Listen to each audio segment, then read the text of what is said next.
Olá, nação, eu acredito na minha geração. Estamos começando agora mais um episódio do Eu Acredito Podcast. Você que chegou em nosso canal e ainda não é inscrito, aproveita, se inscreva no canal, deixe o seu like e já compartilhe com mais alguém, porque assim a plataforma vai entender que o nosso conteúdo é relevante e de fato é, e por si só vai recomendar para mais pessoas. Toda semana temos aqui programação com convidados especiais e hoje não é diferente. E na verdade, meus irmãos, não é diferente mesmo, são muitas emoções e eu posso dizer, aguenta coração. Tinham me perguntado há um ano atrás quem eu desejava ter aqui nessa mesa de tantas personalidades do Brasil e eu disse que o meu sonho em ter nessa mesa aqui seria o pastor Marco Feliciano, porque ele é a minha maior referência na questão da pregação, alguém que eu admiro, é uma inspiração, além do Espírito Santo, para o meu ministério. E tê-lo hoje aqui nessa mesa, de fato, é uma alegria inenarrável, uma palavra que eu aprendi com o meu pastor presidente lá em Porto Seguro, Bahia, na época. E se eu chorar aqui nesse podcast hoje, já me perdoe, eu peço desculpas antecipadas, porque de fato eu estou emocionado, muito alegre, feliz e não há palavras para expressar o meu sentimento em ter hoje aqui pastor Marco Feliciano. O senhor é bem-vindo ao Eu Acredito Podcast. Obrigado, Fábio. Eu também acredito na sua geração, como acreditei na minha, e acredito que até quando Jesus voltar, nossos filhos, nossos netos, eles não vão se perder. Uma alegria estar aqui, você já me deixou emocionado com as suas palavras, né? Se começar a chorar todo mundo aqui, não é falsidade, viu, pessoal? Mas se tiver vontade de chorar, é só olhar para essa mesa, né? Aí você pensa que é as bodas do Cordeiro, né? E aí enche o coração da gente de alegria. Aí a gente chora mais ainda. Eu estou aqui à disposição, fica à vontade. Então, uma alegria estar aqui com o pastor Eli de Barros Lage. Sim. Eli foi o primeiro a me trazer em Curitiba, naquela época que eu era crente ainda, né? Porque agora eu sou salvo. Já falar antes que alguém já solta Feliciano, não é mais crente. Né? Uma alegria estar aqui com o pastor Erickson. Erickson. E aqueles dois, Erisson. Isso. Se falar 3 vezes o nome dele, está batizado com o Tá. Espírito Santo. O Erickson, eu lembro daquela marca de Sony Ericsson, né? Aqueles celulares. E ali tem aqueles duas figuras ali. É o Gesiel Exídio e também o Léo Dal Negro. O Gesiel já chegou me aloprando. Falou assim, o senhor não vai fazer aquela oração dos demônios no raio de 5 Eu falei, se eu fizer a primeira a cair é ele, aí não vai dar muito certo. Não, e ali, pastor, ali o senhor vai ter que expulsar de um em um para não causar tumulto. Em ordem alfabética. E o último que saiu, o senhor tem que falar, apaga a luz e fecha a porta. Você vai ficar quieto ouvindo toda essa calúnia contra a sua vida? Eu aprendi a respeitar a mãe dela. Uma alegria ter aqui na mesa também o pastor Eli de Barros, que vai nos ajudar, né, nesse bate-papo, né, pastor Eli? Seja bem-vindo ao Eu Acredito Podcast. Muito obrigado, Fábio. Eu sempre estou acompanhando os seus debates e vendo também o crescimento desse podcast, né? E é uma honra estar aqui com o pastor Marco Feliciano. A gente tem uma amizade já de mais de 25 anos e os cabelos nem eram tão brancos. No meu caso, você já não tem mais nem cabelo, né? Eu não sei que espírito foi esse. O pastor Marco, a barba tá mais branca do que o cabelo, né, pastor? Exato, Só dá uma tingidazinha ali. Não, é que o cabelo ele vai ficando branco daqui, aqui dos lados, e aqui já tá até ralo o cabelo. Eu tô quase careca como ele também. Sim. A pintura aí Mas não, em cima não funcionou, né? Eu não pinto na barba cabelo. não, tem que pintar a barba também. O inimigo é furioso. Vai. Ontem no fim do culto, o senhor usou um vaso. Amanhã o inimigo vai tentar tirar a sua paz. Não deixa. Tá. Mas Tá vendo o que eu faço?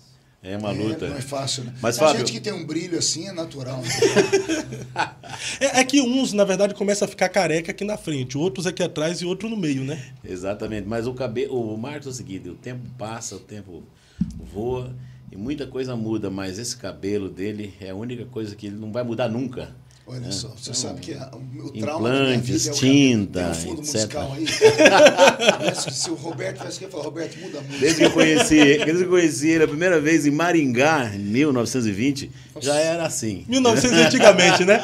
Pastor Eli, uma alegria ter o senhor aqui. Pastor Erisson também vai me ajudar aqui nesse bate-papo. Seja bem-vindo ao Eu Acredito Podcast. Estamos juntos, pastor Fábio, um prazer. Pastor Marco, Eli, grande amigo, galera toda aí. De volta aí, muito bom. Maravilha. Pastor Marco, a gente estava falando de aparência aqui, de cabelo, e eu estava, nesse tempo, assim, analisando que nós temos alguma coisa em comum, pastor. O quê? Isso aqui vai ficar algo aqui de algo, mas a gente é homem, né? Eu nasci na mesma data que o senhor, 12 de 12 de outubro. 1991. Você é de 91? Sou de 91. Sou de 72. Do dia 12. O meu cabelo é ruim, igual o do senhor, só que o do senhor... Vamos falar isso, nós podemos... Calma aí, vamos reformar, porque se falar isso... Bom, se você pode, porque você é negro. Se eu falo isso, eu sou processado. Nosso cabelo não é ruim, nosso cabelo ele é crespo. Isso. É crespo. Mas eu posso falar, o meu é pichain mesmo, sabe, professor? Eu não posso falar, porque se eu falar, eu sou processado. Ele pode. O meu é pichain. O senhor deu uma melhoradinha agora, mas... Obrigado pela melhoradinha. E essa era a emoção que ele estava sentindo. Foi muita emoção. Ele queria se vingar de mim. Agora a pergunta que fica, pastor, o senhor foi ficando um pouquinho mais velho, o senhor foi ficando mais bonito. Então isso quer dizer que há esperança para mim, né? Olha, meu coração agora quase saiu pela boca. Você devia ser político. Né? Porque... O Fábio daí é político, ele bate e assopra, viu? Bate e assopra.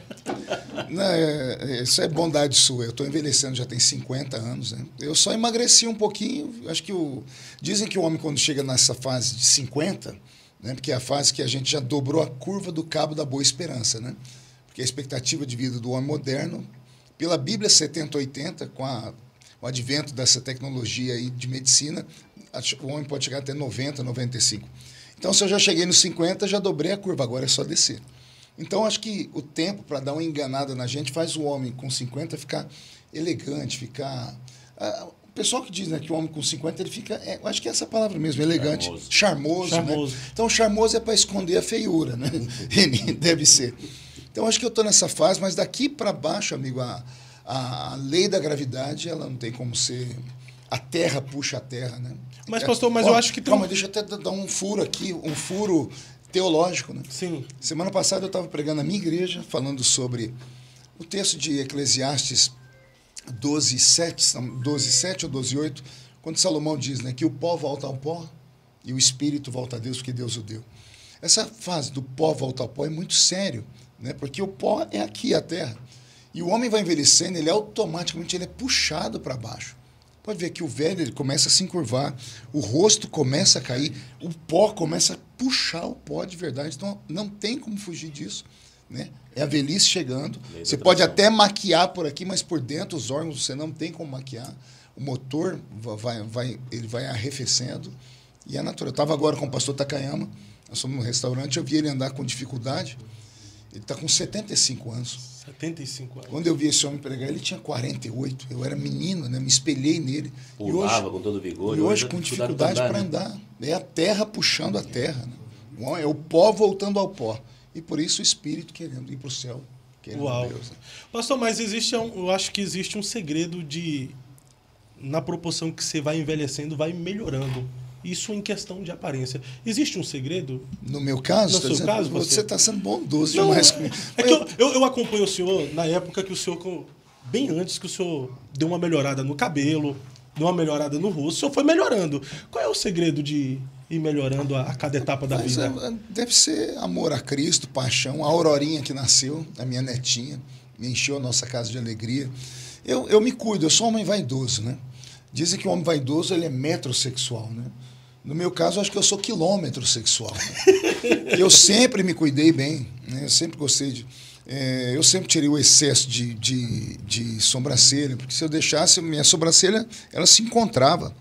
Se você pegar um vídeo meu de 25 anos atrás, minha sobrancelha, ela vinha aqui. Eu tinha aqui eram as asas do Batman. Tenho umas fotos suas assim. Não, você guarda essas fotos para você, em nome do Senhor Jesus.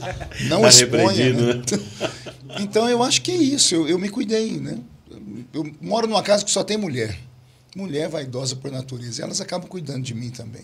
Ô pastor, mas isso dá um choque na questão doutrinária, conforme o senhor pregava antigamente. Sim. E também até hoje nós temos alguns campos ministeriais que, entrando nessa questão de uso, costume, tradição, dogma, acaba entrando em conflito. E eu ouvi até a mensagem do senhor no Gideões esse ano, que o senhor deu um grito lá que eu acredito que foi o grito de uma geração que acabou se afastando da igreja, se afastando até de Cristo, por conta dessa tradição, desse dogma e da questão do costume exagerado que afastaram muitas pessoas da igreja de Cristo, como o não uso de barba, adereços, calça, enfim.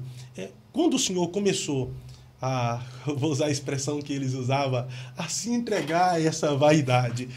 Só usando a expressão que eles usavam, né? A se entregar a essa vaidade. Muitas portas se fecharam para o senhor? Bom, vamos lá, era uma vez.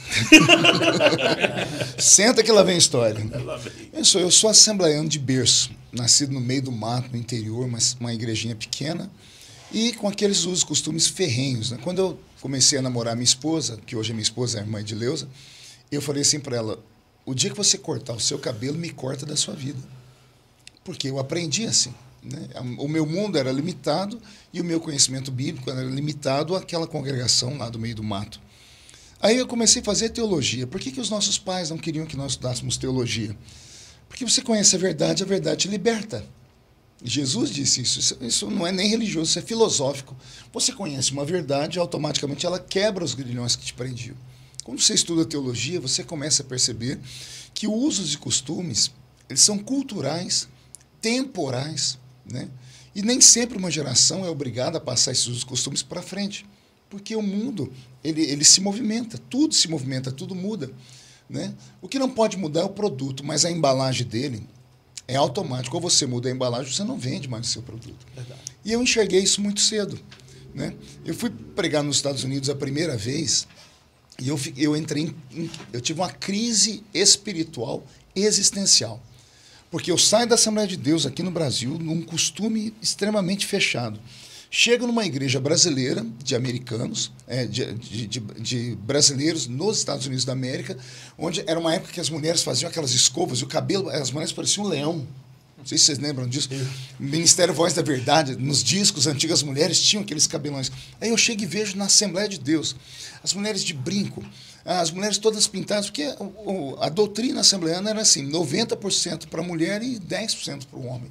Já tinha uma desigualdade imensa. Era mais fácil você ser um homem crente do que uma mulher crente, né? E aí, quando eu vejo tudo aquilo, eu falei, meu Deus, vou mudar a mensagem. Eu vou pregar para esse povo voltar para Jesus, porque na minha mente, trabalhada no interior, a aparência delas não condizia com a fé que eu tinha. Mas durante o culto eu vi essas mulheres se entregarem em adoração, em unção, e aí eu entrei em conflito. Eu falei, mas como pode? Calma aí.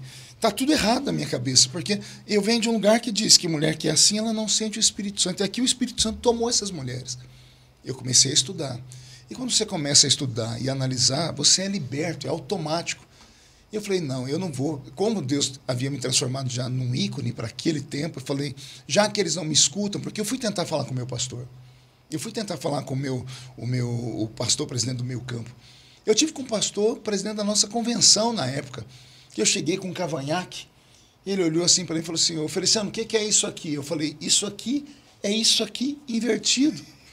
Eu falei, isso aqui é bigode superior, isso aqui é bigode inferior, está no mesmo rosto e brota na mesma pele.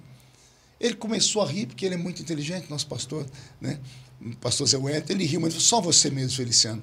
E é tanto que ele nunca falou para mim, tira ou coloca. O pastor Zé Wellington era muito aberto a ouvir pessoas que tinham o que falar diferente. Mas por conta da tradição, a tradição mata. As pessoas não entenderam. Então eu falei, já que não me escutam, eu vou tentar ser o modelo. Porque eu vi o futuro. A diferença de um visionário é esse, ele enxerga o futuro, ele não enxerga só o aqui. O que eu vi no futuro? Eu vi um futuro onde os meus filhos não estariam mais na igreja.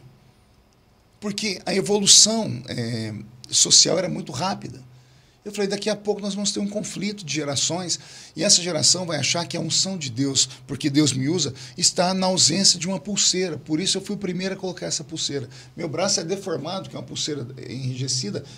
Eu tenho aqui sinais no braço. Que não, eu fui o primeiro a colocar. E coloquei por quê? Para tentar mostrar aos poucos que a unção não estava na pulseira. Aí eu deixei meu cabelo crescer. Aí eu estiquei meu cabelo. Eu cheguei a pregar com lente de contato verde, azul. Eu não era um rebelde, como eles pensavam. Eu estava tentando mandar um recado, não para eles. Porque eles, o velho, nada tira ele da presença de Deus. Pode cair o mundo perto dele, porque o pé dele está fincado numa rocha tão firme que ele suporta qualquer coisa, mas a juventude que estava vindo atrás, não. Eu falei, eles vão achar que Deus está me usando porque eu sou um homem santo, quase o quarto membro da Trindade. E não havia nada disso, porque a escolha divina para a minha vida era uma unção especial para esse tempo. Então eu falei, então já que eles não me escutam, eu sei que eu vou pagar o preço, eu nunca fui burro, eu analisei as perdas e os ganhos, mas eu pensei, no Brasil, naquela época, nós tínhamos 160 mil templos da Assembleia de Deus. Eu já tinha corrido do Oiapoque ao Chuí, sabia que cada Assembleia de Deus era de um jeito. Vou contar uma coisa para você que eu nunca contei em lugar nenhum. Preguei uma vez em Minas Gerais ali, e o culto foi uma glória, uma igreja muito ungida. Aí o pastor nos chamou, como é de costume, fez a mesa de jantar, e quando eu estou lá vendo aquele jantar, eu sou muito expansivo, né, brinco muito, eu olhei e senti falta da Coca-Cola. E quando estava todo mundo sentado, eu falei, pastor, cadê a Coca-Cola? Criou um clima na mesa, eu senti um clima que as pessoas abaixaram a cabeça. O pastor só deu uma olhadinha para um, para outro, foi saindo todo mundo da mesa, saiu todo mundo daquele lugar, ficou só eu e o pastor. Quando estávamos só nós dois, ele disse, como você faz isso? Você vem pregar na minha igreja? Eu abro as portas para você e você vem pedir Coca-Cola. Aqui, no nosso campo, eu proíbo Coca-Cola. Ele andava com uma tampinha, que era de latinha, a gente chamava, no interior de São Paulo, chamava bilinha. Ele tirou do bolso e me mostrou que tinha cafeína na Coca-Cola. E a cafeína viciava. E ele disse que por conta disso era pecado tomar Coca-Cola naquela igreja. Olha o que eu vivi. Eu preguei uma vez numa igreja, eu fui pregar em Embu das Artes, São Paulo, nosso ministério. Me buscaram na rodoviária, quando me levaram na casa do pastor. Quando o pastor abriu a porta e me viu de calça jeans, ele olhou para os obreiros saíram todos da sala. Ele falou, como é que você vem aqui na minha igreja de calça jeans? Eu falei, mas qual o problema? Ele falou, não, você é pastor assembleiano. Você tem terno? Eu falei, tem, então entra no quarto ali, troca, coloca o terno, que aí nós vamos conversar. 2 semanas depois, fui pregar no Rio de Janeiro. O culto, uma benção, no sábado, domingo de manhã, fui almoçar no apartamento do pastor, terminei de almoçar, sentei na sala, o pastor foi lá no quarto, pegou uma sunga e jogou em cima de mim. Para que isso, pastor? Coloque que nós vamos tomar um banho de praia. Eu falei, não, pastor, não. Ele falou, não o quê? Se você não vai colocar, então você não vai pregar na minha igreja de noite. Assembleia de Deus. Então, na ausência de uma doutrina teológica verdadeira, na ausência de uma performance unificada da Assembleia de Deus, um padrão, o itinerante tinha que... A gente saía de casa com 10 tipos de roupa, 10 tipos de linguagem para saber o que fazer. Eu falei, tradições diferentes, eu falei, isso é hipocrisia. E a hipocrisia mata. Eu enxerguei isso lá atrás. Então, eu comecei a tentar, numa revolta, né, mostrar para os jovens que eles podiam ser diferentes. Falei, vai custar caro, vão fechar portas, mas outras vão se abrir. E eu arrisquei. Ô pastor, nessa época aí, teve uma mensagem sua que me impactou muito, de forma negativa até, porque eu sigo o senhor nas mensagens, desde os Gideões, nem por força, nem por violência, mas pelo Espírito. Essa foi a primeira. Depois Agitadores de Jeová, aí o senhor crescendo. vem com o grande conflito, o senhor vem com quanto vale uma amizade, O sonho de José. o sonho de José, o senhor vem crescendo. Só que teve uma mensagem que o senhor trouxe depois em um outro contexto, que chegou lá na Bahia, lá em Porto Seguro, asfixia religiosa.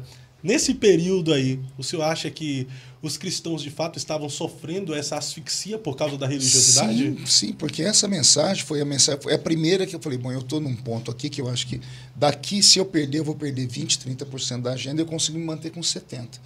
Essa mensagem tem que chegar no coração do povo. E foi onde eu comecei a pregar, não contra a nossa igreja, mas contra a hipocrisia que havia dentro da nossa igreja. Né? Porque uma coisa é você ser crente de banco, sentado lá, e é a melhor coisa que tem, viu? Contei ontem uma história para o Eli sobre isso aqui em Curitiba. Né? A melhor coisa que tem é a ignorância. Né? Tem até uma palavra que diz que a ignorância é uma bênção. Você não saber de tudo é uma bênção.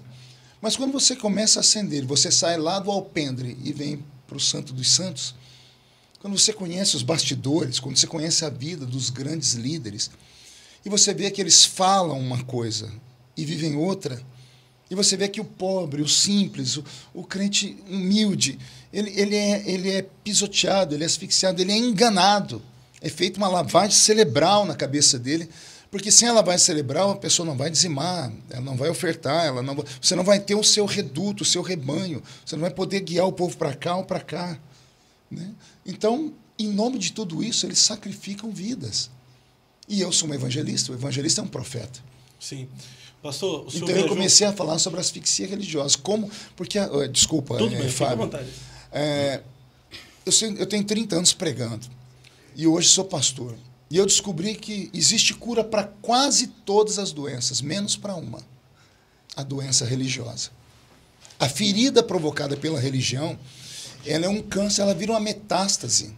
E é muito difícil você curar. Tem muitas pessoas assistindo agora que tem o avô assembleiano, a avó que veio da Deus e Amor, gente. E os seus avós é perigoso nem te dar a paz do Senhor por ver você hoje usando barba e estando numa igreja cantando. Porque a mente deles foi trabalhada assim, foi feita uma lavagem cerebral. Na mente deles não tem um céu para nós. E isso é pecado.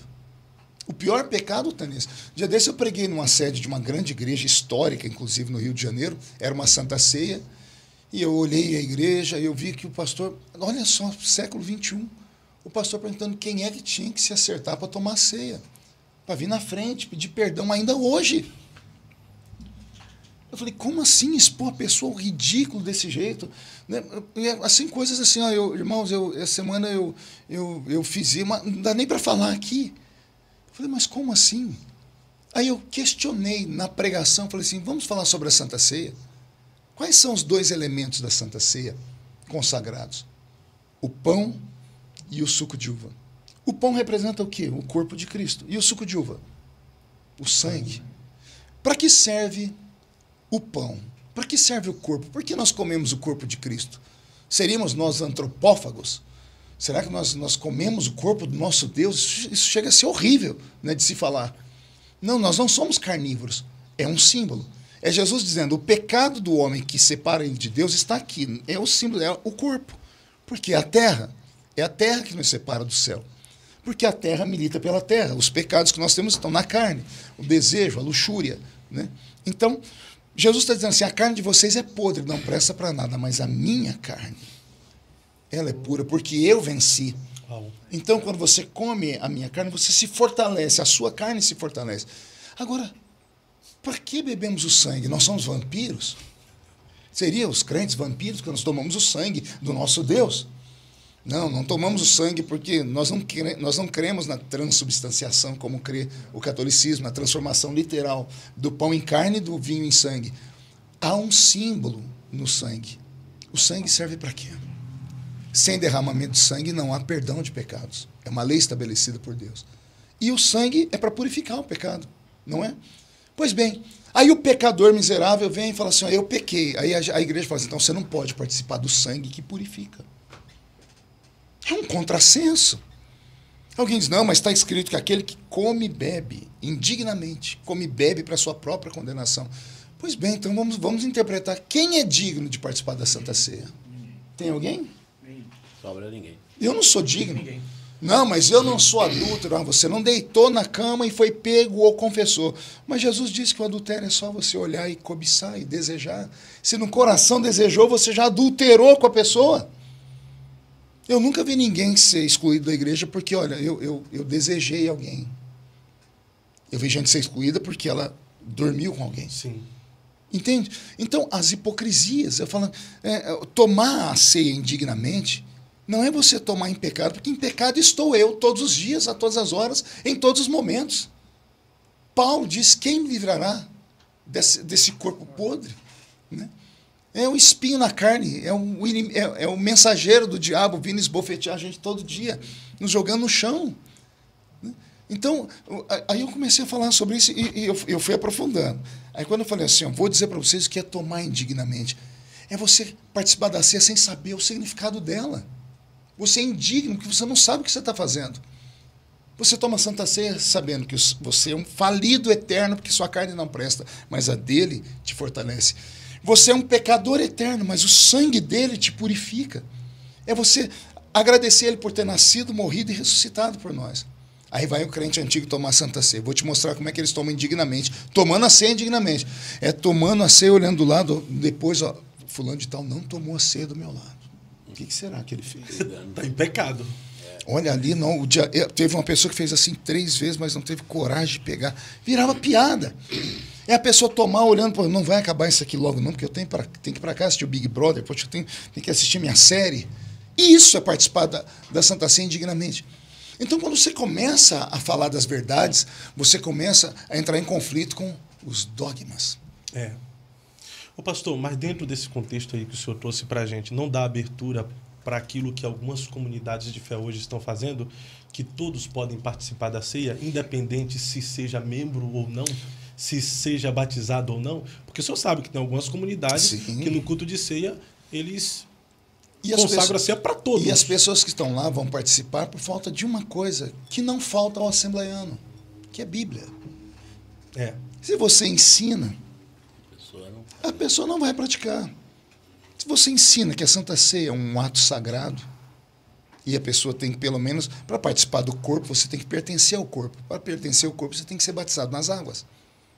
Porque se você não morrer para o mundo e não nascer para Cristo, você não é filho. Se você não é filho, não pode participar da ceia da família. Não se ensina. Então, nós temos esses dois extremos.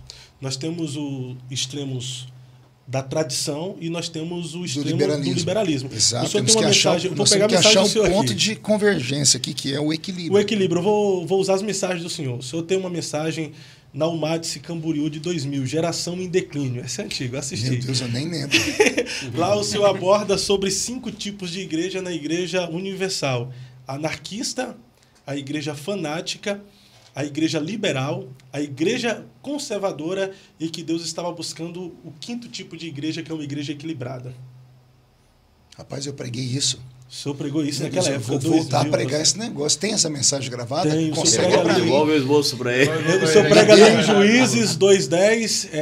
Foi congregado uma outra geração na casa de seus pais que não conhecia Deus o Senhor. E nas obras que fizeram Israel. E, em paralelo, o senhor fala sobre Icabô. Foi-se a glória de Deus. Que mensagem. Fala sobre geração Então, em declínio. veja só, eu já falava isso naquele tempo, né? Então, a igreja, ela precisa... O que está faltando hoje na igreja, Fábio, que eu vejo? Eu preguei no Gideões esse ano, eu falei sobre o conhecimento demais leva a igreja a se tornar uma igreja fria, formalista. A graça e a unção demais leva a igreja a ficar uma igreja fanática. Então, todo extremo é perigoso. O que nós temos que fazer? Como Jesus, crescer na graça e conhecimento. Unção e palavra. É um nível que a minha geração, acredito que chegou. Né? Nós fomos depurando e nos purificamos. Nós chegamos num ponto... Eu posso falar de mim, eu tenho graça e tenho conhecimento. Eu prego, o rico, o intelectual para me ouvir. E o irmãozinho da roça também para me ouvir. E isso não tira de mim a unção do Espírito Santo. Eu ainda pulo, falo em língua estranha, não pulo mais alto, porque eu não dou conta que a coluna não aguenta mais, estou velho. Né? A gente vai travando com o passar do tempo. Mas o ponto de equilíbrio nós temos que encontrar. É possível, mas isso custa caro. O problema é que o avivamento, que é o ministério que Deus me deu, um ministério voltado para o avivamento, e eu estudei todos eles, o problema do avivamento é a ausência de um mestre que tenha paciência.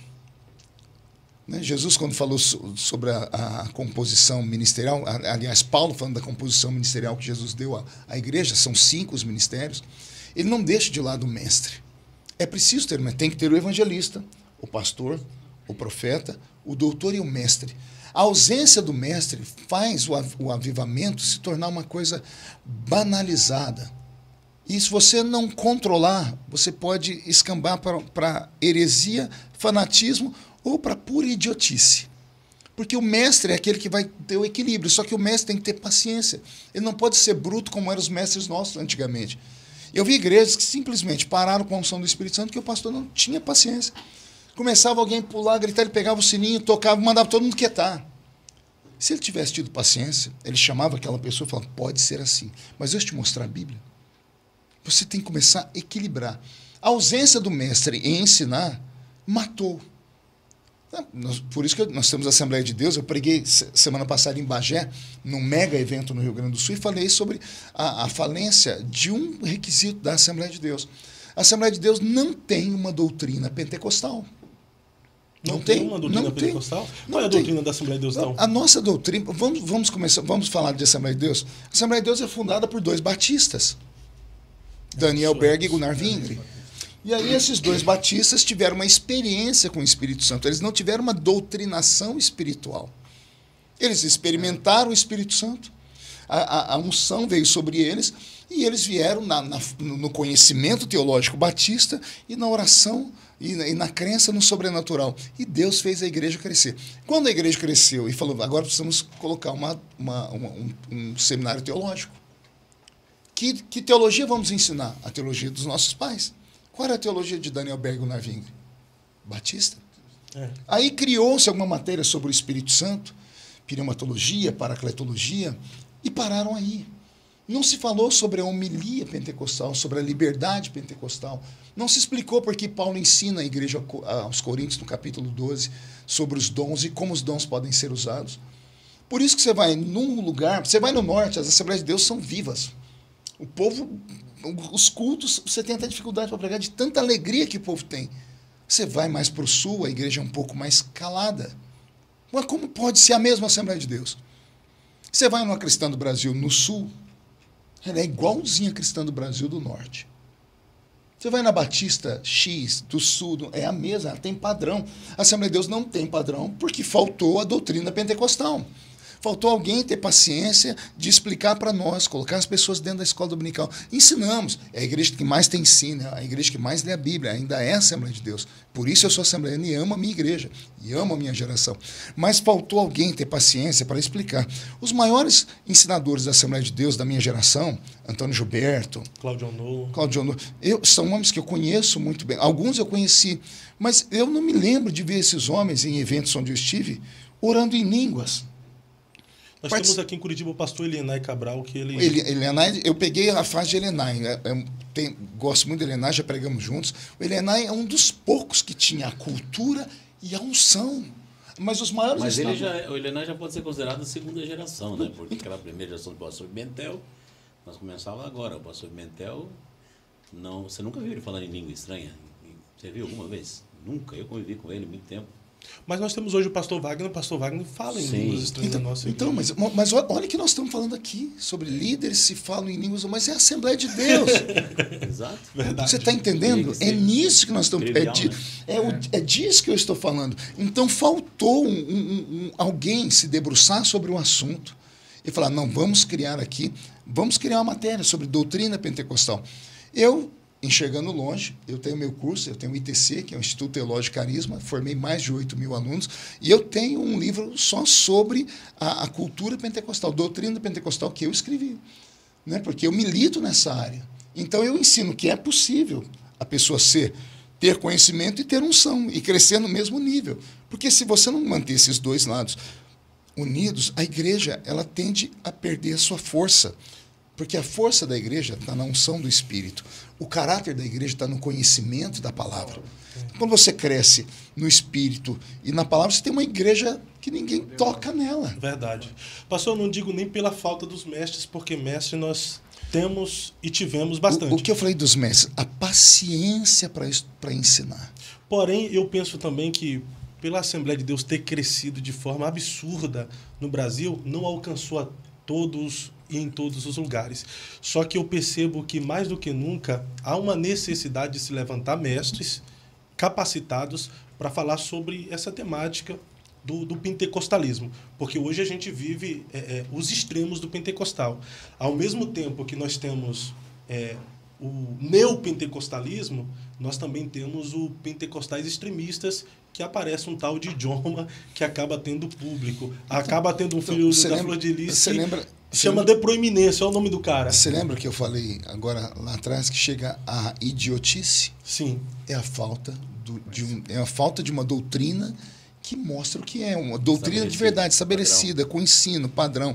Não roubar das pessoas a essência e a sensibilidade do Espírito. E também não deixar eles extrapolarem os limites. É possível. Paulo, olha, é interessante, a igreja precisa entender isso. Quando Jesus quis falar sobre o poder do Pentecoste, ele não falou para Pedro nem para João ao dar a doutrina. Ele falou para Paulo. Paulo é o erudito do Novo Testamento. Paulo é o advogado, Paulo é o poliglota, Paulo é o homem preparado, é o homem de sangue azul, é o homem que vem da aristocracia, é um homem que tem 2 nacionalidades. Por quê? Porque Jesus ensinou a ele o Pentecoste, porque os dons do Espírito, quem foi que falou sobre línguas estranhas? Foi Paulo. Sim. Capítulo 14, quem fala em línguas não fala homens, fala Deus. E quem é que está falando sobre isso? É um intelectual bíblico. Então Jesus deu o ensinamento para aquele homem porque ele tinha o equilíbrio, a palavra e a unção. Paulo era isso. Os outros não tinham isso, talvez não tinham nem condições. Veja o extremo da igreja de Jerusalém. A falta do conhecimento, Pedro fez todos os crentes vender tudo que tinha e colocar nos pés dele. A igreja faliu, os crentes passaram fome. Se não é a igreja de Éfeso salvar a igreja de Éfeso, essa sim, ensinada e doutrinada por Paulo, salvar Jerusalém, os irmãos tinham morrido de fome. Então, Jesus deu o ensinamento do poder do Espírito para um intelectual. O intelectual ensinou aquela geração. Só que o ensino pentecostal ele é tão dolorido, porque se você não tiver quem controle, ele pode ir para o extremo da idiotice, que você vai encontrar Paulo, chegando em Atos capítulo 19, 20 anos depois, ele chega na cidade de Éfeso, ele encontra crentes, e ele faz a pergunta mais absurda que um pastor pode perguntar para um crente. Você conhece o Espírito Santo? E eles falaram, nós nunca nem ouvimos falar. Vocês conhecem o quê? O batismo de João. Nós somos batizados, conhecemos Jesus, a história de Jesus e o batismo de João. Então eles tinham a palavra, mas não tinham a unção. É só depois que Paulo ora por eles, eles recebem o batismo com o Espírito Santo, que Éfeso, a cidade de Éfeso, ela é transformada no polo do pentecostalismo do mundo antigo e a igreja mais poderosa da história, a quem Jesus mandou uma carta lá no Apocalipse. João foi pastorear essa igreja, de tão importante que ela se tornou. E ali a cidade de Éfeso passa por uma transformação, o templo da deusa Diana é fechado, os centros de feitiçaria são fechados, que a Bíblia diz que os feiticeiros iam para a rua trazer os livros, fórmulas de encantamento para serem queimadas. E Jesus deu isso para quem? Para um intelectual. Então os intelectuais da Assembleia de Deus precisam voltar a ensinar sobre os dons. Mas quando vão ensinar os dons, ao invés de estimular o crente a buscar, o ensinamento é tão pesado que desestimula. Você fala, não, cuidado, porque todo extremismo começa a mostrar um lado ruim, que é a extravagância, é a adoração extravagante. As pessoas indo para esse lado de brincar, virou piada o movimento pentecostal. Sim. Se eu fico triste quando vejo os TikToks da vida, eu imagino o Espírito Santo como fica. É, verdade. Ô pastor, mas a necessidade de falar sobre esse tema é urgente. Até porque nós temos também os sensacionistas que, com o advento das redes sociais, eles cresceram de forma absurda. E é por isso que nós temos muitos jovens assembleanos céticos concernente à questão dos dons espirituais. Sim, porque não teve nenhum dessas grandes denominações pentecostais para ter o contraponto. Ninguém quer sair da zona de conforto. Porque todos os grandes avivamentos terminaram em tragédia, na ausência de um mestre. Você já ouviu falar do avivamento da Rua Azusa? Sim. Para nós é lindo falar. Sabe como terminou, não? Não sei, pastor. Seymour preso. Eu não vou contar a história, que é muito triste, que vasculhem aí. Por quê? Porque era muita glória e nada de conhecimento. E foi ao limite, né? Uma criança come mel, se não sendo controlada, daqui a pouco ela se lambuza e vai ter diarreia e vai sofrer as consequências. Faltou o mestre para ensinar, mas com carinho. Não é o mestre falar, cala a boca, para, senta, isso é isso. Não, é o mestre chamar o profeta, chamar o crente sensitivo, o crente que está adorando, falar, olha, é lindo, mas faça assim, com amor. A pessoa vai aprender. Se ela não aprende na primeira, aprende na segunda. Mas os nossos pais não, com aquele bendito sininho do púlpito assembleiano, vocês lembram ou não? Fazia todo mundo. Da igreja do pastor Eras quieta, até hoje. Quieta! Eu lembro que nós estávamos num culto uma vez lá no salãozinho da Rua 1, e Jesus batizou o irmão com o Espírito Santo na hora do hino da harpa.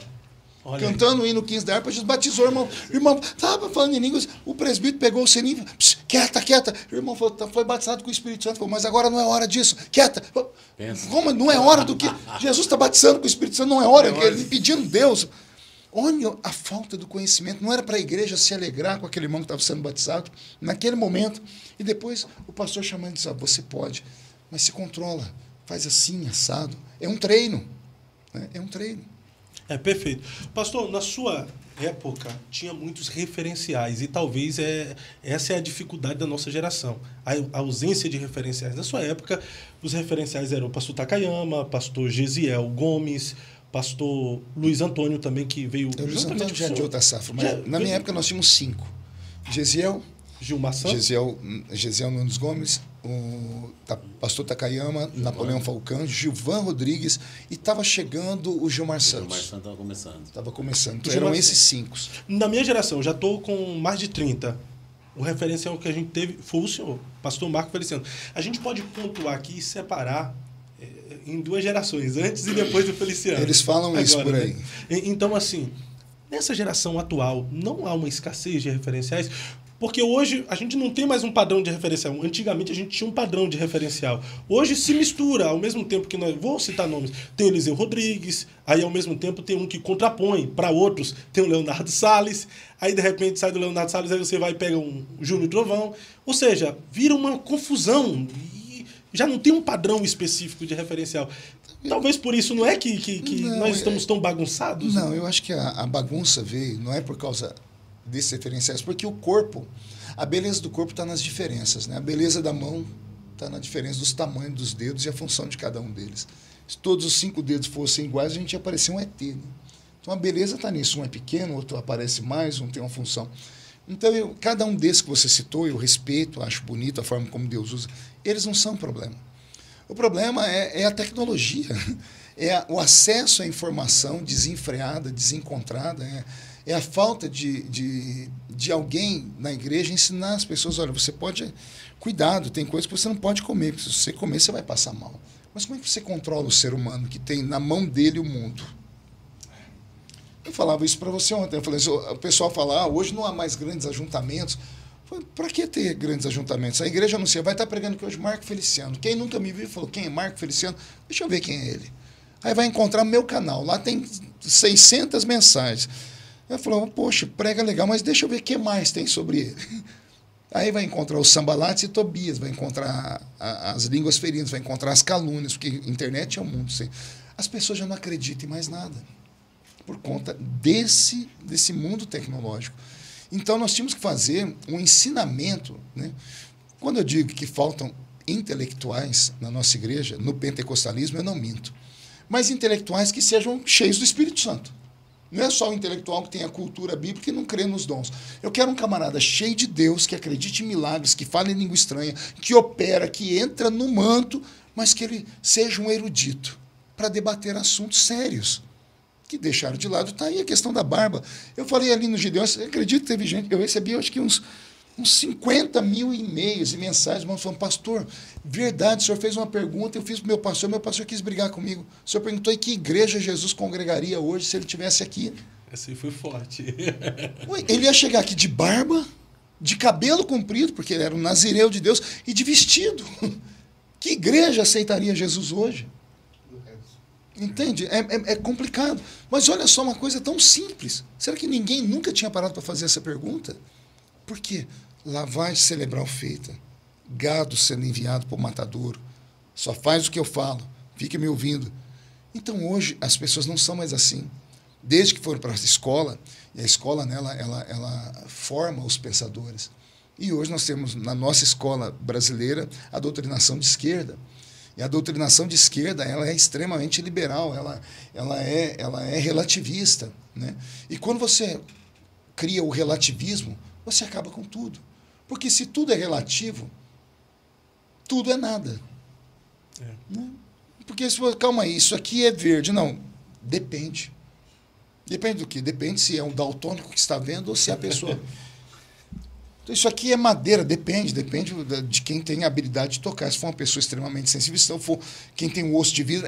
Então, quando cria essas doutrinas, elas vão se infiltrando dentro do ser humano e você não tem mais como tirar de dentro delas. Para curar as minhas filhas universitárias, foi um parto. Um parto. Para sentar com as minhas filhas e ir para embates assim severos, para tentar mostrar para elas que o que nós aprendemos não pode ser tirado. Porque quando elas vão para a escola, aprendem outro tipo de mundo. Começam a ter visões. Hoje, o mundo jaz do maligno. Eu moro numa cidadezinha, chama Orlândia. Tem uma fábrica lá que ela beneficia soja.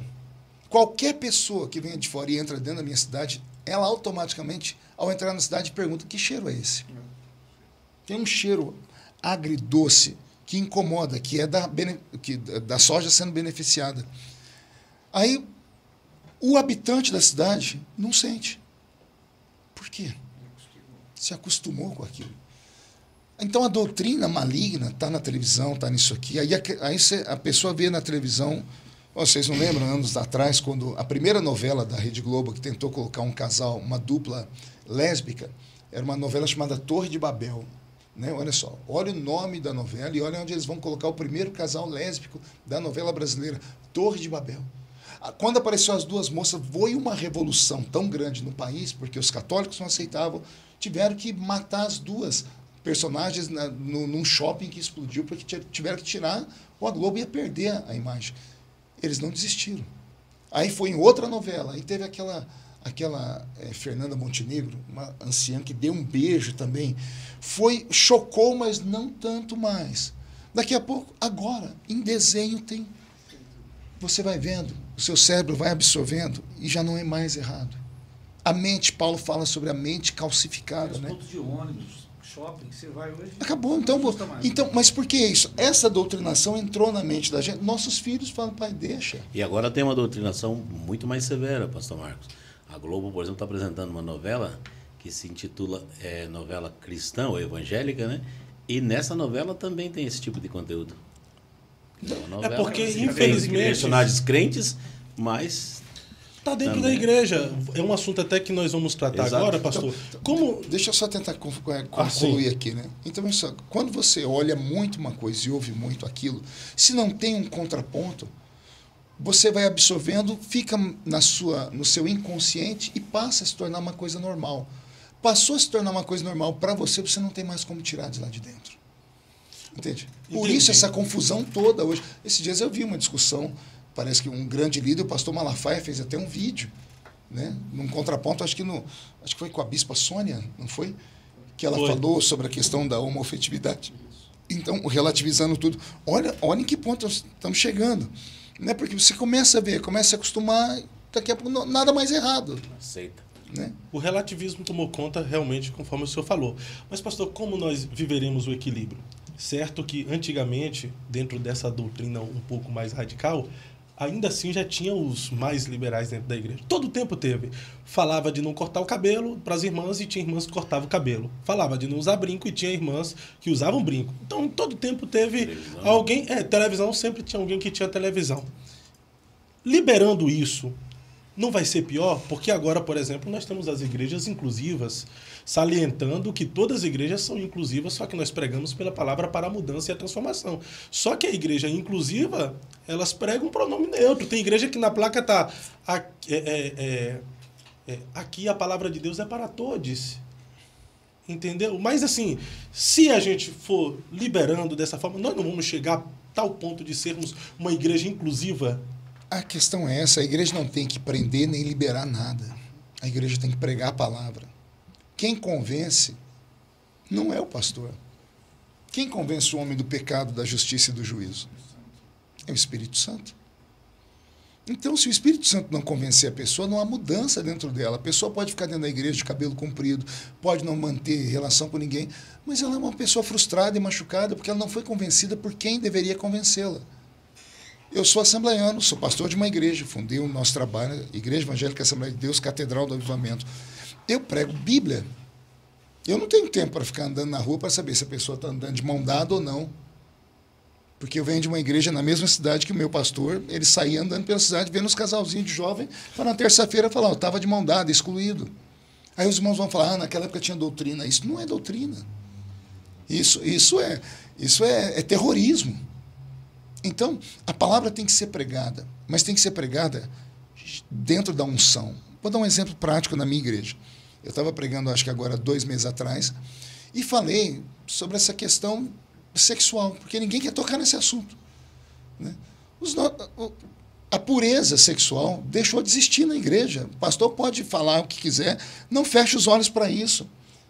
O casalzinho está namorando, não vão levar um relacionamento puro. No mundo, não os deixa fazer isso mais.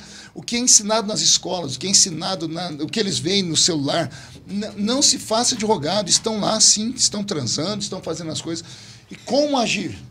Adianta você ser severo, não vou excluir. Adianta. O que o senhor tem que fazer? Pedir a graça de Deus e pregar uma mensagem que toque o coração deles. Eu preguei uma mensagem na Santa Ceia, fui incisivo. Eu falei assim, você pode esconder de mim, pode esconder do seu pai, mas você não esconde de Deus. E eu mostrei a verdade. Falei, você está sendo hipócrita com si mesmo. Depois que eu terminei o culto, bateu na porta da minha casa um casal, pleno século XXI, uma moça bonita. Pastor, eu não quero mais levar a vida que eu estou levando. O senhor tem como conversar com meu namorado? Porque eu estou disposta a largar dele para levar uma vida como a que o senhor falou. Eu falei, mas você chegou a essa conclusão como? Ele falou assim, o Espírito Santo me tocou quando o senhor pregava. É isso que falta. Não é o pastor ficar policiando, não é a irmã do círculo de oração ficar olhando. Falta Bíblia e graça.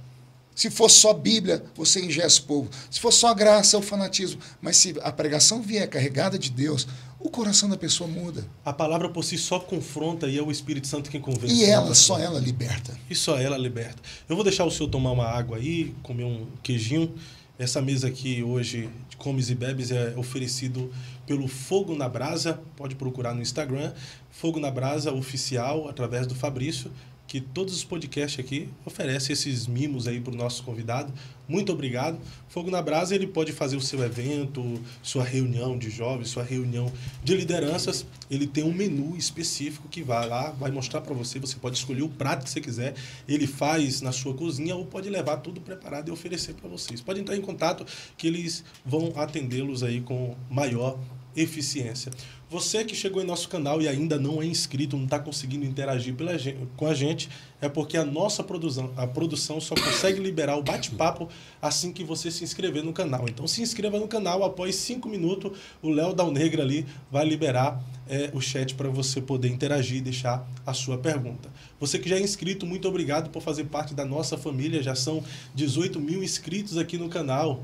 Nós todos acreditando em nossa geração. Então, se você ainda não é inscrito, se inscreva. Você que já é inscrito, muito obrigado por deixar o seu like, por compartilhar para mais pessoas. Assim fazendo, a plataforma vai entender que o nosso conteúdo é relevante e vai compartilhar para mais pessoas. Estou aqui hoje recebendo o pastor Marco Feliciano, que de fato é minha maior referência como pregador do Evangelho, alguém que de fato eu me inspiro, acompanho desde a minha conversão.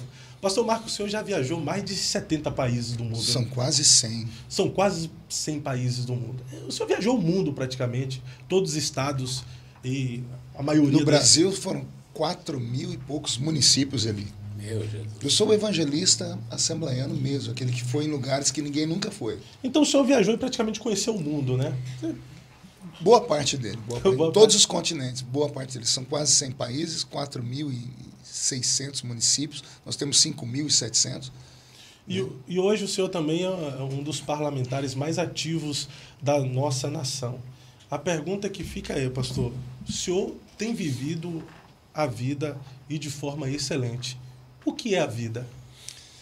A vida é um presente de Deus. É aquele talento que Jesus contou a história, né? E que a pessoa que não soube granjear enterrou o talento, Jesus puxou a orelha dele, né? O patrão chegou e disse, você granjeou o talento que eu te dei? Então a vida é um talento, você tem que fazer ela crescer, tem que viver ela intensamente. Viver da melhor maneira possível, viver ignorando as pessoas que querem te podar da vida, com exceção, é claro, daqueles que querem te ver crescer, que às vezes as pessoas querem te cortar para te ver crescer, né? Pai, mãe, mestres, amigos de verdade, não colegas, amigos, porque o amigo é aquele que chega em você e fala, você está com mau hálito aí, viu? Toma uma balinha aqui ou vai escovar esses dentes. O amigo é aquele que fala a verdade, põe o dedo na ferida. Então a vida é um presente de Deus. E é muito curta, extremamente curta. E é isso que o ser humano às vezes ele não pensa. Mas o homem só vai pensar nisso quando chega nos 50, como eu cheguei. A vida é tão curta, Fábio, que dia desse fui visitar minha mãe e a velhinha, para me dar um abraço, eu tive que ajudar ela a ficar em pé. E minha mãe não é tão velha, minha mãe tem 69 anos. Só que não consegue ficar em pé mais porque chegou a cobrança de uma vida desregrada, de cigarro. Ela fumou 55 anos, 4 maços de cigarro por dia. O pulmão foi para o espaço, né? Batizei ela há 3 anos atrás. Ganhei minha mãe para Jesus, batizei ela nas águas 3 anos atrás. Imagina, 30 anos esperando Jesus salvar a velhinha. E aí, cheguei na casa dela 2 semanas, ela ficou em pé. Quando eu abracei ela pela cintura, eu senti uma saliência na cintura dela. E falei, ué, velhinha, o que é isso aqui? Ela falou assim, meu filho, eu estou de fralda. Rapaz, para não desabar perto dela, brinquei, desconversei, saí, virei a esquina, parei meu carro e eu tive uma crise de choro ali. Porque eu lembrei daquela mulher forte que eu conhecia, que me colocava no braço e andava quilômetros para me levar na creche, que colocava fralda em mim. E agora ela estava de fralda. Então a vida é muito curta, né? É um idiota o ser humano que acha que porque é bonito, porque é rico, porque é inteligente, que ele acha que pode pisar em cima do outro. Porque tem poder e autoridade, acha que pode humilhar o outro. Tudo passa nessa vida, a beleza acaba com um acidente. A vida acaba como um vapor que se dissolve. A riqueza pode ser dissolvida numa mudança de um plano econômico, né? Então, a única riqueza que o homem tem é Deus, né? Então, a vida, para mim, é isso. É uma aventura, né? É você entrar numa montanha russa, né? Vai ter baixos, vai ter altos, uma hora você vai estar de cabeça para baixo, outra você vai estar de cabeça para cima, e dar graças em tudo. E entender que nós, crentes, somos diferentes, porque a gente sabe que está aqui, mas não é daqui. Pastor Marco Feliciano, sem ser de forma filosófica, mas de forma introspectiva, o que é a vida? De forma introspectiva, a vida para mim é a Aurora, a minha netinha. Ela é a vida, porque ela entrou na minha casa e virou minha casa do avesso. Ela me fez brincar de boneca. Ela me fez deixar ela botar a mão no meu cabelo, porque ninguém coloca a mão no meu cabelo, né? Ela mexe no meu cabelo, ela pega, ela brinca, ela me domina. E o que eu vejo na Aurora? Pureza. Querendo viver, querendo descobrir, né? Para mim isso é a vida. A vida para mim é a Aurora. Eu olho para ela e digo assim, eu preciso voltar a viver. Perfeito, perfeito. Pastor Marco, o senhor acompanhou pregadores na geração do passado e o senhor acompanha pregadores na geração presente. O senhor consegue pontuar o que é que os pregadores no passado tinham e essa geração de pregadores atual não tem? E o que é que essa geração de pregadores tem que a geração de pregadores do passado precisava ter?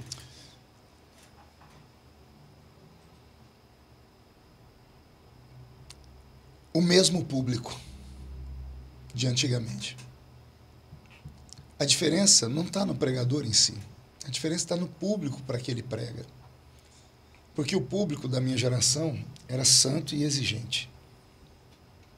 O público dessa geração raramente tem santidade e, como não tem conhecimento, em terra de cego quem tem olho é rei. Tudo que eles escutam, eles falam, uau! Aí quando vem um velho pregar como eu e outros, aí eles não falam, eles falam assim, hã?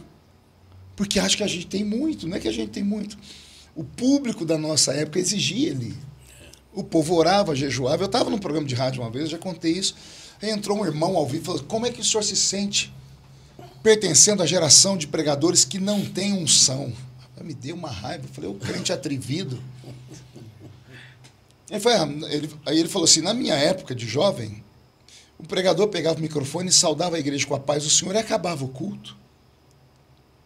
Eu lembro do pastor Takayama indo pregar em eventos, e o menino vendo ele pegar o púlpito, ele saudar os irmãos com a paz do Senhor, e ele parar e fazer assim. Hã? Por favor. Irmão, você, sai, abrindo o caminho, sai, ali. Todo mundo falou, o que está acontecendo? Ninguém está vendo nada. Ele falou assim, abre o caminho. Porque Jesus acabou de chegar. Caia fogo. Acabava o culto. Acabava com tudo. Eu vi isso muitas vezes. Então, isso é um teatro, mas funcionava. E funcionava por quê? Porque aquele público acreditou naquilo. Hoje, um homem de terno, de paletó e gravata pregando, não inspira confiança mais. Que as pessoas hoje olham para a vida dele está exposta na internet. Que as pessoas esperam um super-homem, não existe super-homem. Existem homens e mulheres com uma chamada específica e que estão se policiando e lutando para, dia a dia, permanecer de pé, porque não é fácil. Né? Ô pastor, o senhor acha também que esse advento tecnológico das redes sociais... Calma, que eu não terminei. Calma. Problema, tá vendo? Essa geração não tem paciência. É que você deu uma pausa. Calma. Deu a deixa, né? Olha só. Aí o que eu falei assim, olha, eu vou te contar, você não está de todo errado, não, falei para ele, né? Porque eu sou muito elegante quando vou responder, eu não gosto de humilhar as pessoas. Eu falei, mas a diferença não está no pregador, porque a gente ainda ora, jejua e lê a Bíblia. Supõe que todo pregador faça isso. É o mínimo que ele tem que fazer, né, Eli? Sim. Estudar a Bíblia, orar e pedir inspiração. A não ser que ele seja um artista de púlpito, um animador de plateia. Fora isso, ele tem que ter graça e unção. Graça e unção, você consegue orando. Conhecimento, lendo a Bíblia. Ponto. Agora, o público da minha época não tinha televisão. O público da minha época não ia para piscina, não ia para praia. Não tinha internet. O público da minha época só tinha 3 lugares para ir: igreja, trabalho e a sua casa. Nem estudar, os crentes estudavam. Não tinha dinheiro. Era outro mundo, era outro país, era outro momento econômico, era outra pobreza. Aí esses crentes só sabiam fazer o quê? Orar e buscar Deus. Quando diziam, está chegando um pastor, eles diziam, é um homem de Deus. O pastor não era o cara. Havia um respeito do público por aquele que estava chegando ali. Eu lembro quando nós recebemos a nossa igreja, saudoso João de Oliveira, o homem que tinha morrido e ressuscitado. Quando esse homem pisou na igreja, parece que tinha dado um terremoto. A gente olhava para aquele homem, só via, lembrava dele dentro do caixão morto, e agora ele vivo. Acabou o culto. A glória de Deus, a unção. Os crentes viviam para Deus, respiravam Deus, se alimentavam de Deus. Minhas manhãs de domingo começavam às 5 da manhã com consagração na igreja. Íamos da consagração das 5 às 8 da manhã. 8 da manhã nós tínhamos uma escola para quem queria ser professor de escola dominical. Das 8 às 9. Das 9 até as 10h30, escola dominical. 11 horas começava o ensaio da mocidade, que ia até o meio-dia, meio-dia e meio. Saímos dali, íamos para casa de alguém almoçar, programa de rádio, 1h da tarde, a gente ia fazer o programa de rádio. 2h30, culto ao ar livre em algum lugar. Culto ao ar livre, a gente distribuía panfletos, evangelizávamos, fazia o culto. 6 horas já estava em casa tomando banho para fazer um arrastão para ir para a igreja, convidando as pessoas. O culto à noite era Deus. Nós éramos absorvidos por Deus, era outro tempo da igreja. Hoje, os nossos pais oraram tanto que os crentes, além de ter esses 3 lugares para ir, foram para o quarto, que é a escola. E na escola nos perdemos. Porque entraram as doutrinas, você começou a conhecer, você começou a questionar, você começou a ser uma pessoa com a mente aberta para receber mais informações. Aí o velho pastor já não prestava mais. Aí começamos a ver que os pastores erraram, quando falaram de barba, quando falaram de esmalte. Eu lembro, eu participei de um culto que chegou um pastor para pregar na nossa igreja e disse assim, hoje eu quero pregar sobre os 7 espíritos que Jesus expulsou de Maria Madalena. Eu falei, caraca, que revelação é essa? Já peguei uma caneta e um papel, eu falei, quero saber que espírito é. E ele começou, o primeiro espírito, o espírito da saia rachada. Aí vocês imaginam para onde ele foi. Espírito do esmalte na unha, espírito do salto alto, espírito do negócio que a mulher passava no rosto para ficar rosa, espírito daquilo que passa em cima do olho aqui, espírito do corte de cabelo. Ele terminou com o espírito da saia, da mini saia. Então, olha o que a gente ouvia. Você está entendendo? Então, e isso provoca... Quem nunca aqui ouviu falar daquela... Não sei se é bênção atribulada ou tribulação abençoada, daquele irmão Adão, do Rio Grande do Sul, que gravou um LP que ele foi arrebatado. E ele chegou no céu e o anjo abriu um armário. E lá tinha uma gaveta com o cabelo das irmãs que tinha sido cortado. Isso é muito antigo, né? Eu tinha um amigo que falou assim, ele foi no inferno, por que ele não ficou por lá? Né, para trazer essas coisas que criou uma confusão. Aí os mais radicais se alimentavam disso para falar, então, matar uma geração inteira. Então, a igreja, o público era outro. O público de hoje, ele não quer mais ouvir uma palavra dura. O público de hoje quer dar risada. Tanto é que alguns pastores e pregadores estão se formando em mestres em stand-up. Né? Não está fácil. Então, o problema, eu acho que não está no pregador em si. Está no público. A igreja está mudada. Hoje o senhor encontra mais dificuldade para pregar do que no passado, pastor? Eu não, porque como eu comecei a pregar sempre em igreja muito pequena e difícil, né? Porque até chegar na Assembleia de Deus, nos grandes eventos, eu fui testado, eu preguei em muita igreja. Eu fui o primeiro assembleiano a pregar em presbiteriana, metodista, batista, Lagoinha. Deus me usou numa época para, quando a igreja batista estava rompendo com a batista tradicional, eu fui pregar em Ilhéus. Você falou que é da Bahia, né? Ilhéus, pertinho. Eu preguei em Ilhéus uma vez, num congresso batista, estávamos eu e o Armando Filho, só que o pastor me ensinou, é um congresso de avivamento, onde nós estamos querendo aprender com um pentecostal o que é o avivamento. Porque começou a ter as igrejas, como é que era o nome? Eram as batistas que estavam sendo renovadas, batistas renovadas. Batista renovada. E eu preguei ali para um público de uns 1.500 batistas, o culto inteiro em silêncio. Imagina, para mim, pentecostal foi uma morte, né? E quando eu terminei, eu falei, alguém acredita, quer receber o batismo com o Espírito Santo, vem à frente. Veio umas 500 pessoas, Jesus batizou umas 100 e poucas com o Espírito Santo. Armando Filho cantando no auge, né? Deus tomou ele numa língua estranha e me deu a interpretação. Foi um tempo de dons e ali nasceu o movimento da igreja renovada por aquela parte do norte, porque muitos saíram dali e entenderam a visão. Então, como eu comecei a pregar muito nesses lugares, hoje eu chego, eu enfrento qualquer plateia, né? Eu enfrento qualquer plateia. É claro que eu sinto diferença quando a igreja é mais aberta, quando a igreja é mais viva, né? A igreja responde mais rápido. Sim. Mas não tem dificuldade com a igreja mais fechada. Pastor, só voltando a um ponto que o senhor tinha falado anteriormente, com o advento das redes sociais, as pessoas ficaram mais céticas também sobre os seus heróis. Porque para muitas pessoas, os heróis, eles não tinham falha. Mas as redes sociais começou a mostrar que cada um tem a sua criptonita, tem o seu calcanhar de Aquiles, tem as suas falhas.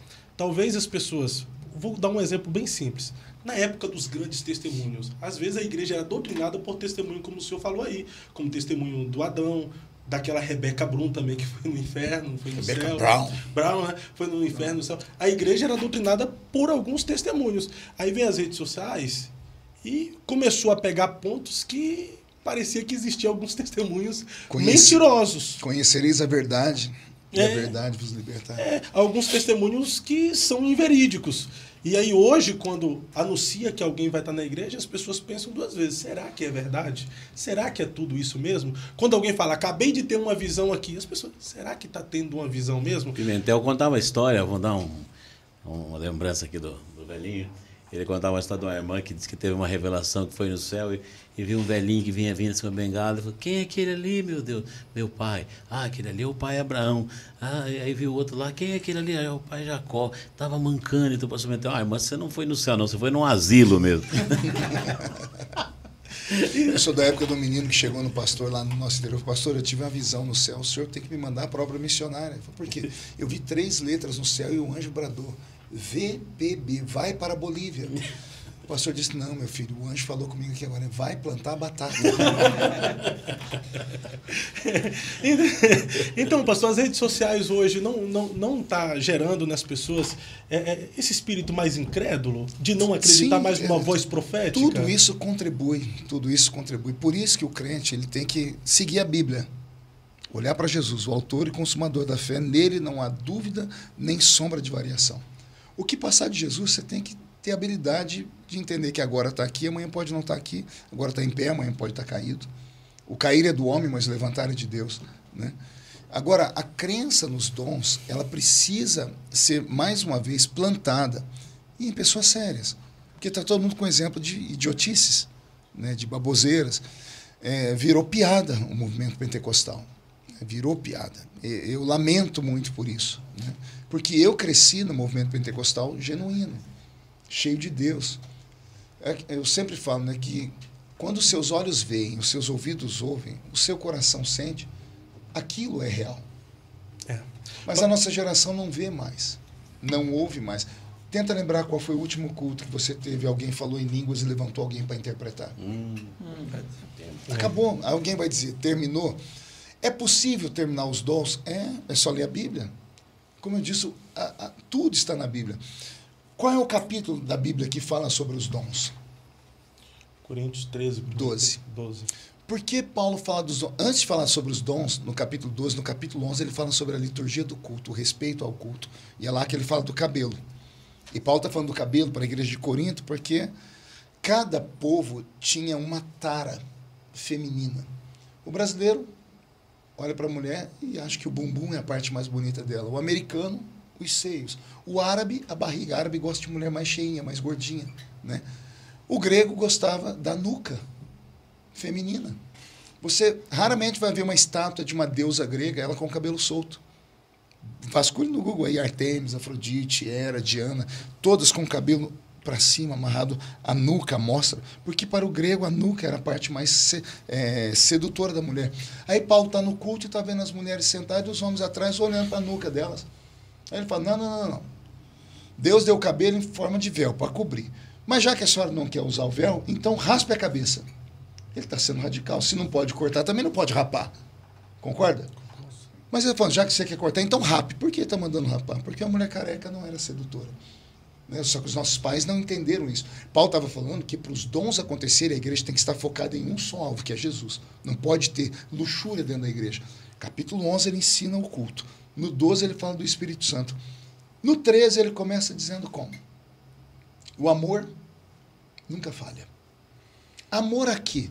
Amor a quem? Ele está vindo de uma sequência. Ele está dizendo o amor ao Espírito Santo. Porque um é o Espírito que opera. E é ele que opera tudo em todos. A uns pelo Espírito é dada a palavra do conhecimento, a outros é dada a palavra da sabedoria, a outros é dado o dom da fé, os dons de curar os enfermos, a interpretação de línguas, a variedade de línguas, o dom de operação de maravilhas, o dom de discernimento de espíritos. Ele vai ensinando. Quando ele chega no capítulo 12, ele diz, mas o amor nunca falha. Mas ele desce dizendo, mas se o amor falhar, versículo 8, capítulo 13, verso 8, havendo línguas, cessarão. Havendo profecias, serão aniquiladas. Paulo está dizendo que o mover do Espírito pode sim, pode. Ele diz, não extingais o Espírito. É possível extinguir os dons. De que forma? Porque o Espírito é santo. Se a igreja não está em santidade, a pombinha não consegue pousar. Porque a pombinha não tem fel no estômago, então ela não pousa em lugar sujo, ela não come carne em estado de putrefação. É isso. Perfeito, pastor. Vamos entrar em um tema aqui agora que é muito interessante. Você falou que ia pegar leve, você depois desse podcast você vai estar nas minhas orações. Oh, que bênção, pastor. Pastor, o senhor não vai lembrar de mim, não. Primeira vez que o senhor foi em Porto Seguro foi no Congresso Internacional de Missões. Pastor Isaac, era o Congresso Semeadores. O senhor pregou ainda sobre caçadoras de jumentas. Foi feito uma colheita de almas aquele dia. Um apelo de oferta também. Deus te usou de forma extraordinária. Depois eu cheguei para o senhor lá, pastor, profetiza na minha vida o dobro da sua unção. Lá em Porto Seguro. Você pediu o dobro? Eu não peguei o dobro, mas veio um pouquinho, veio alguma coisa. Junto assim, com o dobro da unção, o dobro da luta também. Você estava morto. Não, mas eu estou passando uns trem aí difícil também. Faz parte. Mas eu acompanho o senhor desde a época que o senhor falava contra a política também, que o senhor não se venderia. Em 2004. Lembra? O senhor falou, não me vendo e tal. Depois também teve um pastor Elson de Assis, que nos Gideões ele virou para o senhor assim e falou, pastor Marco, no dia que eu ver o senhor como candidato, aí ele usou uma expressão lá que não vale a pena falar aqui. O que é que levou o senhor a entrar na política, mesmo depois do que o senhor pregava, depois dessa fala do Elson de Assis? O senhor estava prevendo esse cenário político que nós temos hoje? O que te levou para a política? Vamos lá. Eu fui sempre um crente apolítico. Né? Eu era à margem da política. Eu era um idiota. A palavra idiota vem do latim idiotes, aquele que está à margem da vida pública. Sabia disso? Não sabia. Quando alguém... Hoje não, se fala uma pessoa idiota, você está falando que ele é louco, ele é isso. Idiota é aquele que fica à margem da vida pública, ou seja, a vida pública passa e ele é um grande ignorante. Eu era assim. E eu reproduzia o que eu aprendia. Eu aprendi em púlpito da Assembleia de Deus que crente não se misturava em política. Que quem cuida da igreja é o noivo, é Jesus. Jesus cuida da igreja, ponto final. A igreja não precisa de política para nada. E eu cresci acreditando nisso e preguei sobre isso. Em 2004, no Gideões, eu falei isso. Né? Só que aí, em 2006, olha só, 2 anos depois, o Brasil inteiro ficou apavorado com uma lei que passou na Câmara Federal, que era o PL 122 de 2006, que era a lei da homofobia. Passou no Congresso Nacional com 60 crentes lá dentro, 60 deputados evangélicos, e o projeto passou. Como é que passa um projeto disso numa Câmara que tem 60 deputados? O projeto tem uma proposta legal. Eu sou contra qualquer tipo de violência, contra qualquer tipo de ser humano, né? A homofobia, a proposta era essa, você não ter preconceito, nem provocar violência numa pessoa que tem uma orientação sexual da sua. Mas dentro do projeto tinha lá itens assim, padres e pastores, ou qualquer pessoa que tiver um preconceito contra uma pessoa por causa da sua orientação sexual ser diferente, poderá ser punido e preso. 3 anos de prisão, crime inafiançável. Aí, quando entenderam esse projeto, começaram a esmiuçar ele, começaram a falar assim, meu Deus, calma aí, eu não vou poder mais pregar o que está escrito na Bíblia, eu vou ser preso, pastor e padre. Virou um fuzuê no país, virou um movimento. E quando eu vi, falei assim, eu tenho culpa nisso. Porque eu fiz a minha geração não ouvir política. Porque eu era contra a política. Jesus cuida da igreja, tá? Jesus cuida da igreja e quando um pastor for preso? A gente podia ter evitado se tivesse alguém lá para barrar esse projeto. Eu falei, só tem um jeito de mudar essa história. Falar não vai adiantar, porque eu não sei se eu alcanço mais uma geração inteira, como eu alcancei antes. Então eu vou usar minha vida como exemplo. Eu vou emprestar meu nome para a vida pública para tentar consertar. Vou fazer um meia-culpa sobre isso. Porque eu vou para Brasília e vou, se tiver mais projetos lá, eu vou descobrir. E emprestei meu nome para a vida pública. Foi outro inferno na minha vida. Porque a Assembleia de Deus, da qual eu faço parte, já tinha o seu candidato, como em todos os estados tem. Então, se a igreja tem um nome, qualquer outro nome que aparece, ele é demonizado, é expulso, é caluniado. E eu já era acostumado a isso, né? Eu falei, para mim é novidade, não é novidade.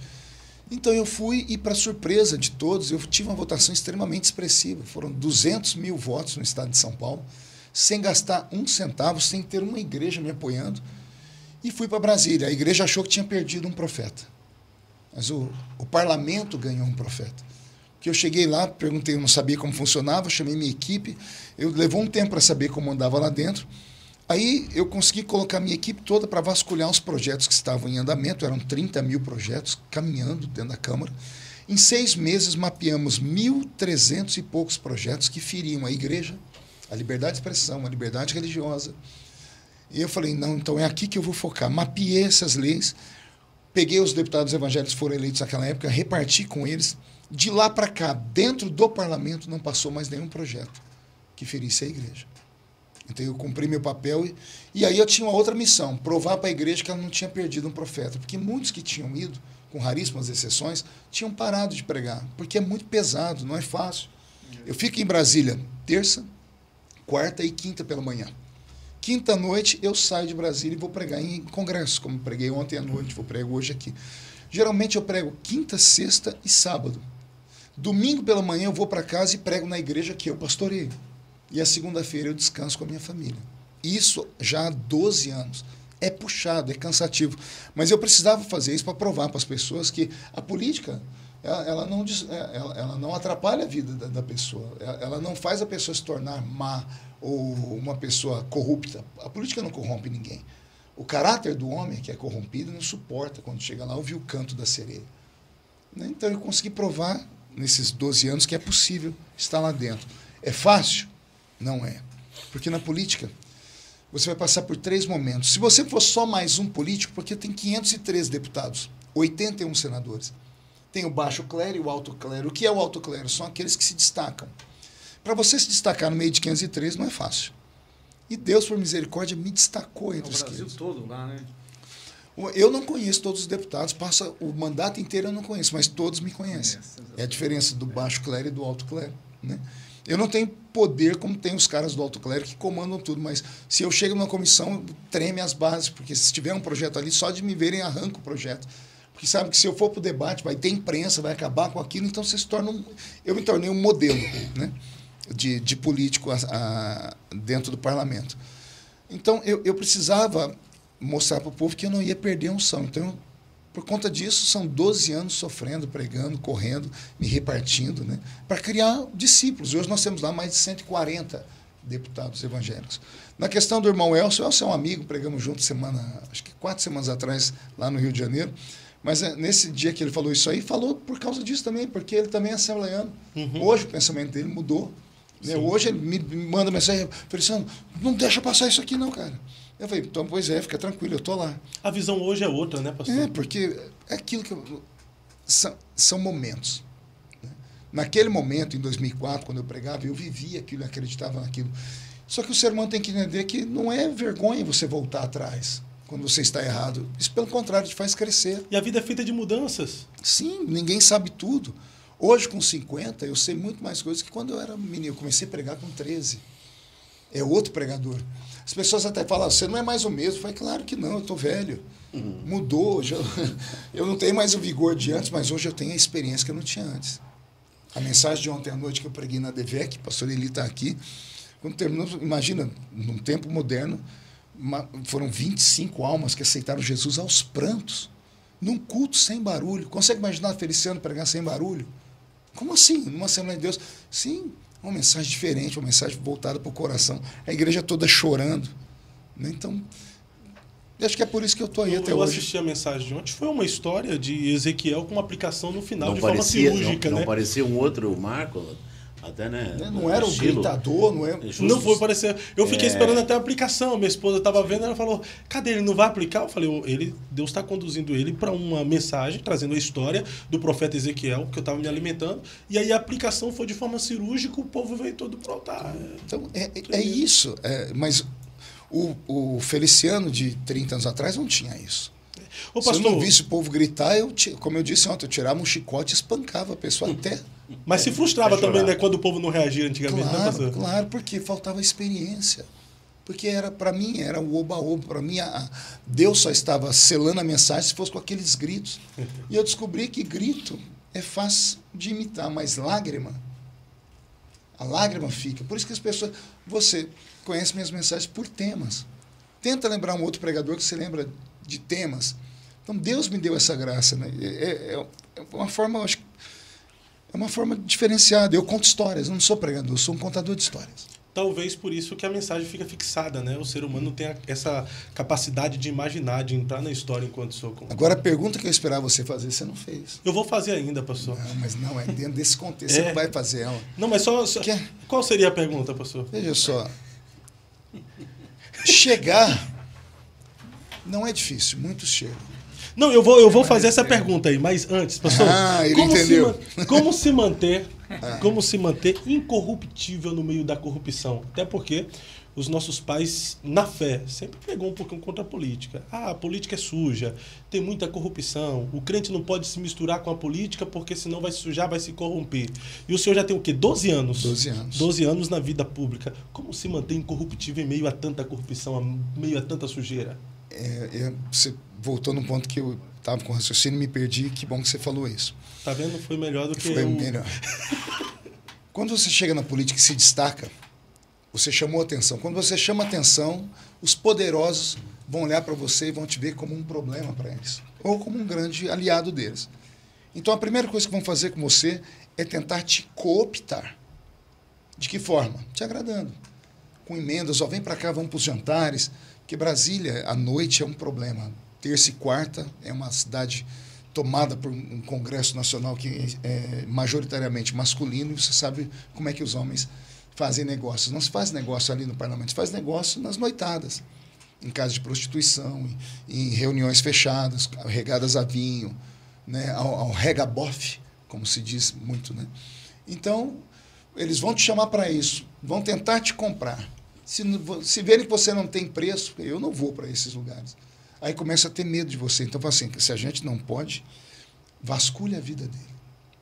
Vamos botar gente para descobrir sua vida inteira, de onde você nasceu. Você não lembra do Bolsonaro? Pegaram coisa dele com 5 anos, quando ele respondeu para a professora.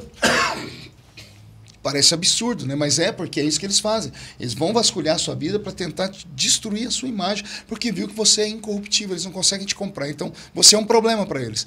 Então, vão tentar te ridicularizar descobrindo a sua vida.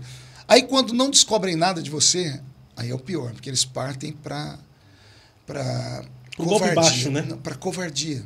Aí eles vão inventar alguma coisa. E eu passei por essas 3 fases. Você deve lembrar que eu fui acusado de tentativa de estupro. Sim, pela menina lá, né? Qualquer um no meu lugar teria perdido tudo. Família, casamento, a política. E a gente de altar tinha perdido a igreja. E como é que eu venci? Porque eu sou bom? Porque a política para mim é uma missão. Quem me colocou lá foi Deus. Deus me colocou. Quando aconteceu tudo isso, eu falei, Senhor, o Senhor sabe que é mentira. Então eu não tenho como me defender, porque a menina está na Rede Globo. A Rede Globo já me odeia por causa das brigas anteriores. Como é que eu faço? O Senhor disse para mim, através de uma profeta, porque eu acredito nos dons, eu tenho minhas mães de oração, estou entrando com providência. E Deus resolveu o problema. E em uma semana, a menina virou chacota, virou símbolo de mentira, virou piada no mundo inteiro. De que forma? Você deve lembrar. Ela foi na Luciana Gimenez. E na Luciana Gimenez, quando ela estava contando para a Luciana Gimenez, que ela sabia o horário e a data e tal, a Luciana tinha um furo. Né? Qual era o furo jornalístico da Luciana? Ela falou assim, ó, tem um vídeo dele nesse mesmo horário em outro lugar. Ela chamou o senhor até de onipresente nesse dia. Virou piada. Porque ele é crente, ele é meio místico, ele tem esse negócio de pode estar em vários lugares ao mesmo tempo. acabou a credibilidade. Aí vem o Cabrini, que é um repórter investigativo de respeito, a mulher dele é crente, ele já tinha feito uma outra reportagem comigo, ele me ligou, ficou sabendo, falou, pastor, minha mulher pediu para entrar na história e te ajudar, mas eu quero saber do senhor. O senhor quer ajuda? Eu falei, quero. Pastor, o senhor deve? Eu falei, por quê? Porque se o senhor dever, eu não vou esconder. Isso para mim é um trunfo. Eu vivo disso. Mas se o senhor não dever, eu também vou mostrar que isso é uma mentira. É o que eu falei, pode vir que não existe, não há verdade. Pois ele entrou dentro da minha casa, dentro do apartamento, fez entrevista comigo, não me falou nada, aí ele chamou a menina, fez a entrevista com ela, e ele fez uma pergunta para ela, quando você entra na casa do deputado, porque ela desenhou meu apartamento. Mas por que desenhou meu apartamento? Porque meu apartamento é um apartamento funcional e todos os apartamentos são idênticos. Os móveis do apartamento funcional tem a plaquinha lá, que é do governo. Para mexer no ambiente, eu tenho que comprar e tenho que pedir licença. Então, todos os apartamentos eram iguais. E naquele mesmo prédio meu tinha PCdoB, Partido Comunista, petista, era meu apartamento de vizinho, embaixo. Né? Então, eu estava cercado pelos amigos. Né? E aí ela desenhou o apartamento. Eu falei assim, você desenhou o apartamento dele direitinho, porque eu tive lá. Só faltou uma coisa. Ela falou o quê? Ele tem uma obra de arte que é gigantesca na entrada da casa. Não tem como não ver. É a primeira coisa que você vê. Conhecida no mundo inteiro, o que é? Ela gaguejou. Falou, não tem. Falou, tem, porque eu estive lá. Eu tenho um quadro da Mona Lisa de 1,5 metro de altura. E aí só crente entende. Quem me deu esse quadro? Apóstolo Agenor Duque. Eu prego no Duque sempre. O Duque tinha vindo da França, trouxe uns quadros, ele gosta muito de quadros. Eu achei o quadro da Mona Lisa bonito e falei assim, eu vou trazer para você um quadro. E ele me trouxe o quadro. Ele falou assim, olha, só que Deus me mandou orar nesse quadro antes de te entregar. Eu falei, o quadro da Mona Lisa não até rima. Minha mulher achou que eu estava doida. O Agenor orou no quadro. Levei para casa. Minha mulher não quis o quadro lá na minha casa. Falou, não, essa mulher é muito feia. Porque a Mona Lisa chega a ser... O olhar dela é esquisito. É punk. Aí minha mulher falou, não, aqui você não vai deixar isso não. Eu levei para o apartamento de Brasília. Olha só. A questão do vídeo. Onde é que eu estava quando postaram aquele vídeo? Eu estava no Ministério do Trabalho, numa reunião com o ministro do Michel Temer, que era pastor da Assembleia de Deus. E no mesmo horário você estava passando Ronaldo. Então, veja só. As duas ações era Deus trabalhando. Por que ela falou daquele horário e naquele local? Porque todo dia, naquele horário, naquele local, eu estava no meu apartamento, que votação ia até a madrugada na terça. Então, tinha um grupo observando, tinha gente por trás. Quando ela vai falar com o meu assessor, tem gente por trás filmando. Isso não foi à toa. Eu tinha levantado, naquela época, a CPI da UNE, União Nacional dos Estudantes, e a UNE é o braço financeiro do PCdoB, Partido Comunista do Brasil. Quando acontece todas essas coisas comigo, onde é que a menina vai dar entrevista? Vanessa Graziotin, senadora lá do norte do país, que era do PCdoB, no Senado Federal. Então as coisas não são por acaso. Na política fazem isso. Olha o que estão fazendo com o Bolsonaro agora. Então, se não podem te comprar, vão vasculhar a sua vida. Se não encontrarem nada, vão inventar coisas. Então não é fácil. A vida pública não é para qualquer um. Não basta ser crente para ir para lá. Tem que ser um crente com vocação. A minha vocação é uma missão, então por isso Deus me blindou. Não me corrompi, primeiro, porque o meu caráter foi formado dentro de uma Assembleia de Deus e eu sei o que é certo e sei o que é errado. Sou perfeito? Não sou perfeito. Mas não me deixe levar pelo canto da sereia, porque se deixar levar, ali é casa de negociatas, ali é lugar de você ter tudo que você quer nesse mundo podre.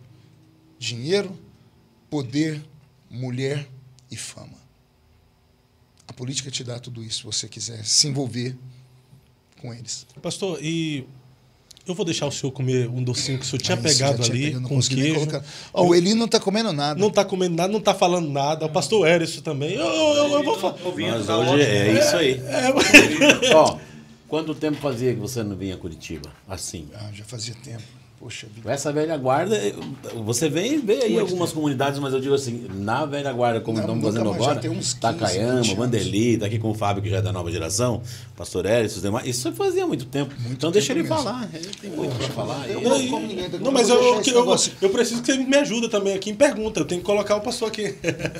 Deixa eu falar com o pessoal, você que acabou de chegar no nosso canal e ainda não é inscrito, se inscreva no canal agora, deixe o seu like, compartilhe para mais pessoas. Estamos aqui com o pastor Marco Feliciano, chegando, o horário está indo, mas a gente tem algumas coisas ainda para abordar aqui. Mas daqui a pouquinho a gente encerra, né, pastor? Vai ser igual o Monarca, vamos passar da meia-noite hoje. Oh, meu Deus. Brincadeira. Tem Você que é de Curitiba, Colombo. está assistindo, daqui a pouco, às 7h30, eu vou estar pregando na cidade de Colombo. Pastor Edilson Siqueira, Igreja Evangélica Assembleia de Deus, Ministério de Colombo, pastor Edilson Siqueira. E depois... Culto normal das 7h30 às 9h. Depois a grande vigília da ADVEC. Vigília da Resposta na ADVEC. Começa às 11 horas e eu sou um dos profetas que vai pregar lá. A tampa da chaleira vai voar, viu? Será uma grande bênção. Como diz o pastor Marcos, vigília não é coisa para crente normal. Não, só doido vai para vigília. Pastor Marco, vamos lá. O senhor acha que nesse tempo está faltando pessoas que sejam referenciais, mas que tenham experiências profundas com Deus? Não, acho que nós temos referências ainda. Né? Os velhos em que eu me inspirei ainda estão vivos. Napoleão ainda está pregando. Gesiel já está mais velhinho, mas ainda me ligou semana passada. Ele me acompanha. Sempre tive uma experiência com o pastor Gesiel Gomes em janeiro que foi profunda para mim. Eu preguei na sede da Assembleia de Deus do Brás, lá em Orlando, e o culto foi transmitido, ele assistiu o culto. Eu estou dentro do carro voltando para a casa que eu estava lá em Orlando. Ele me ligou, falei, Gesiel Gomes, me ligando uma hora dessa. Falei, pois não, pastor Gesiel. Ele falou, meu filho, estou te ligando para te agradecer pela mensagem que você pregou. E quero te dizer, por favor, pregue mais essas mensagens. Foi uma mensagem muito forte. E ele falou assim, porque a minha geração não se sentia representada. Mas hoje, quando eu te ouvi, o senhor falou para mim, ainda há remanescentes. Uau. Ouvir isso do pastor Gesiel Gomes, ele me arrancou lágrimas de dentro do carro. Né? Eu chorei muito ali. Então, nós ainda temos referências. O que falta, eu acho que são os nossos pastores conversar com o povo mais. Porque como a internet é um mundo sem dono, as pessoas começam a ouvir de tudo. E não dá para ouvir de tudo se você não for preparado. Eu posso ouvir qualquer coisa, eu leio de tudo. Eu já li livros de tudo, livro de espiritismo, de bruxaria. Como é que eu vou encarar uma bruxa se eu não conheço a vida dela?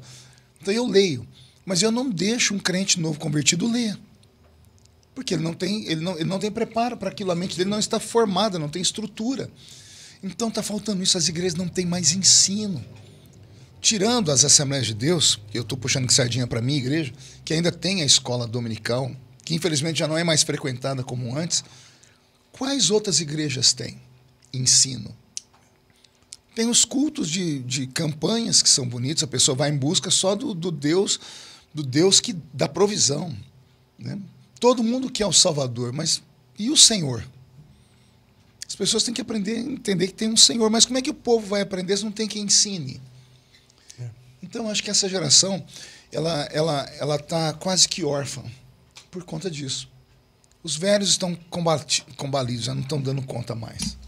Caminharam muito, muito sofrimento, e agora querem descansar, estão arrefecendo. Os mais jovens não tiveram as experiências que nós tivemos. Então, tem um limbo. Pastor, eu acho interessante o seu respeito tanto para com os pregadores da antiga geração quanto da nova geração. Ontem, vendo o senhor na ADVEC, o senhor até citou a Camila Barros, que levou uma grande multidão, que é outro clichê, causa até polêmica sobre mulheres pregando no púlpito. Qual a sua visão sobre as mulheres pregadoras que estão tendo destaque, e um destaque relevante nessa geração? Eu fico extremamente feliz. Se elas estão ali, porque havia uma vaga que poderia ter sido deles, eles não quiseram, quem quis o senhor levantou. Assim como na minha geração, jovem não pregava, eu fui o primeiro.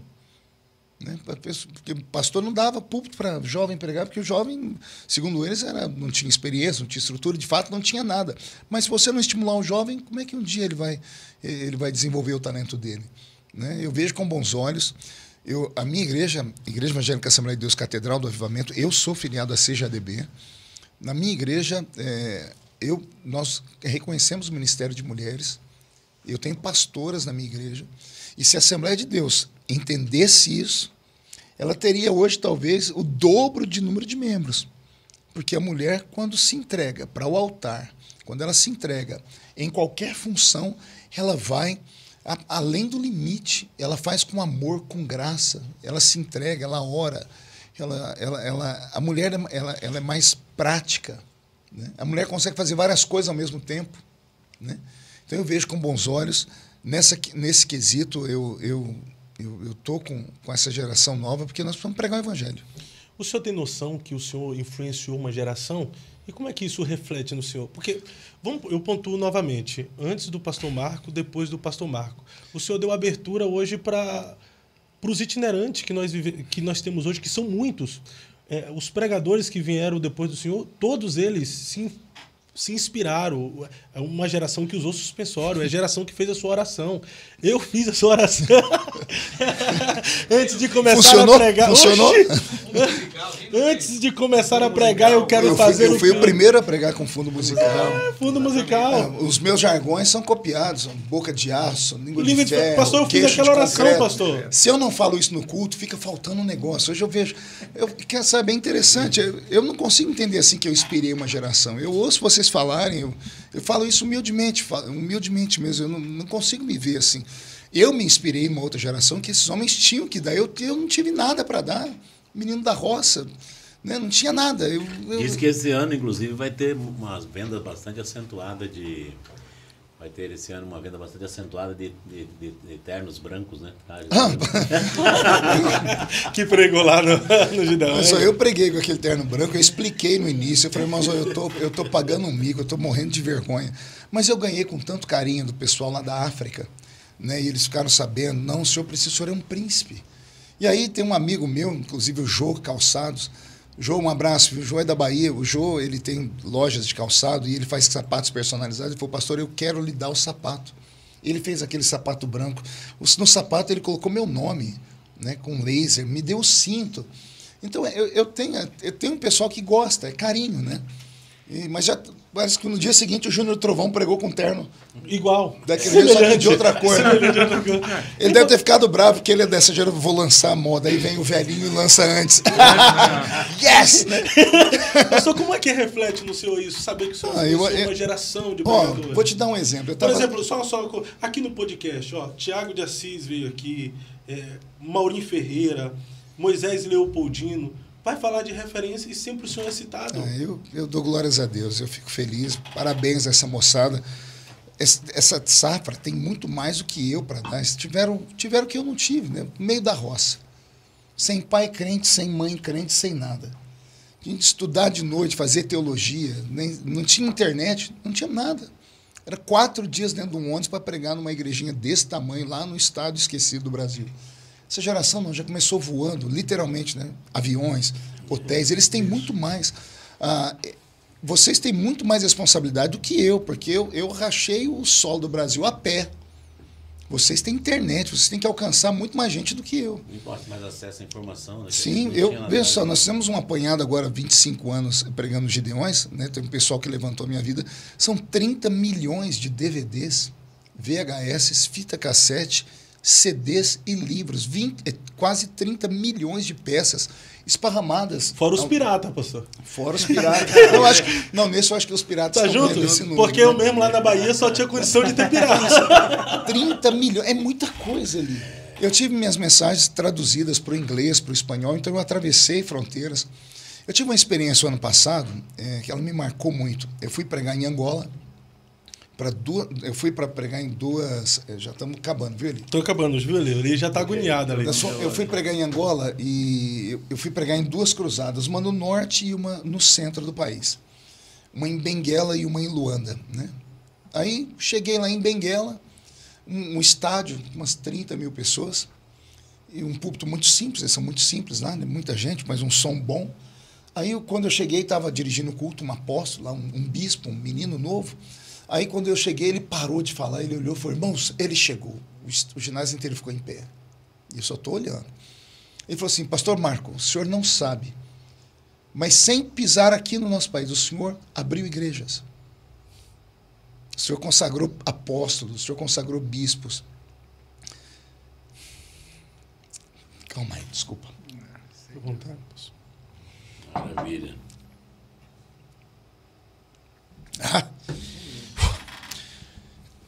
Ei, meu Deus, vou conseguir falar mais, né? Aí eu tô vendo ele falar, né? Mas para mim é só um falastrão. Né? Aí ele falou assim, o senhor quer ver? Quantos que estão aqui aceitaram Jesus como Salvador ouvindo um CD, um fita cassete do pastor Marco? O estádio inteiro ficou em pé. 30 mil pessoas do outro lado do mundo. Só Deus faz isso, né? Pastor Marcos, o senhor está falando aí, tem um rapaz comentando aqui, ó. Eu fui batizado com o Espírito Santo quando o pastor Marco Feliciano pregou na IADS Vila Germano, no Congresso do Ciclo de Oração. Pastor Marco, inúmeras vezes, eu só tinha um DVD lá em casa, eu colocava, e no final o senhor chamava o povo para ir na frente lá na igreja, eu ia para frente da TV. Histórias assim, eu escuto quase todos os dias. Algumas são marcantes demais. Eu fui pregar no Maranhão uma vez, né, numa cidadezinha chamada São Pedro dos Crentes. Só tem crente na cidade. Né? E o irmão me contou, o senhor sabe como o senhor ficou conhecido aqui? Eu falei, não. Um irmão aqui com uma bicicleta e uma caixa de som anunciou que o senhor ia pregar na praça pública, botou a sua mensagem, a cidade inteira foi para a praça para ver o senhor pregar, chegou lá, ele colocou uma televisão que ele arrumou e botou uma fita do senhor, colocou bem alto, a cidade inteira te escutou pregar, pastor. As pessoas começaram a cair no chão, Jesus batizando para o Espírito Santo. Então, ei, Jesus, são histórias assim que eu escuto e às vezes eu quase nem acredito. Não é porque eu nunca pensei nisso. Aí, aquela pergunta que eu falei que você não fez, qual é o segredo da longevidade? Eu vou fazer essa pergunta, pastor, mas dentro dessa pergunta, o que é mais difícil? A construção de um ministério de sucesso ou se manter no sucesso? Se manter é muito mais difícil, né? Porque vão vir outros, né? Alguns melhores que você. Né?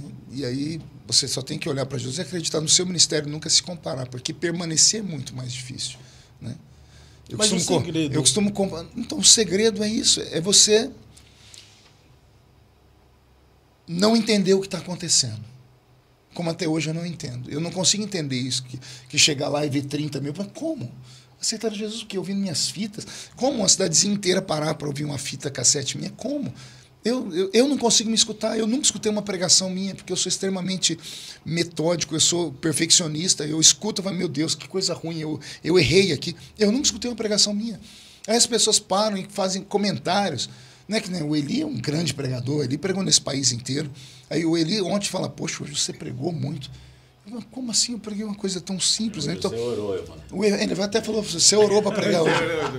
Então, eu acho que o segredo de permanecer...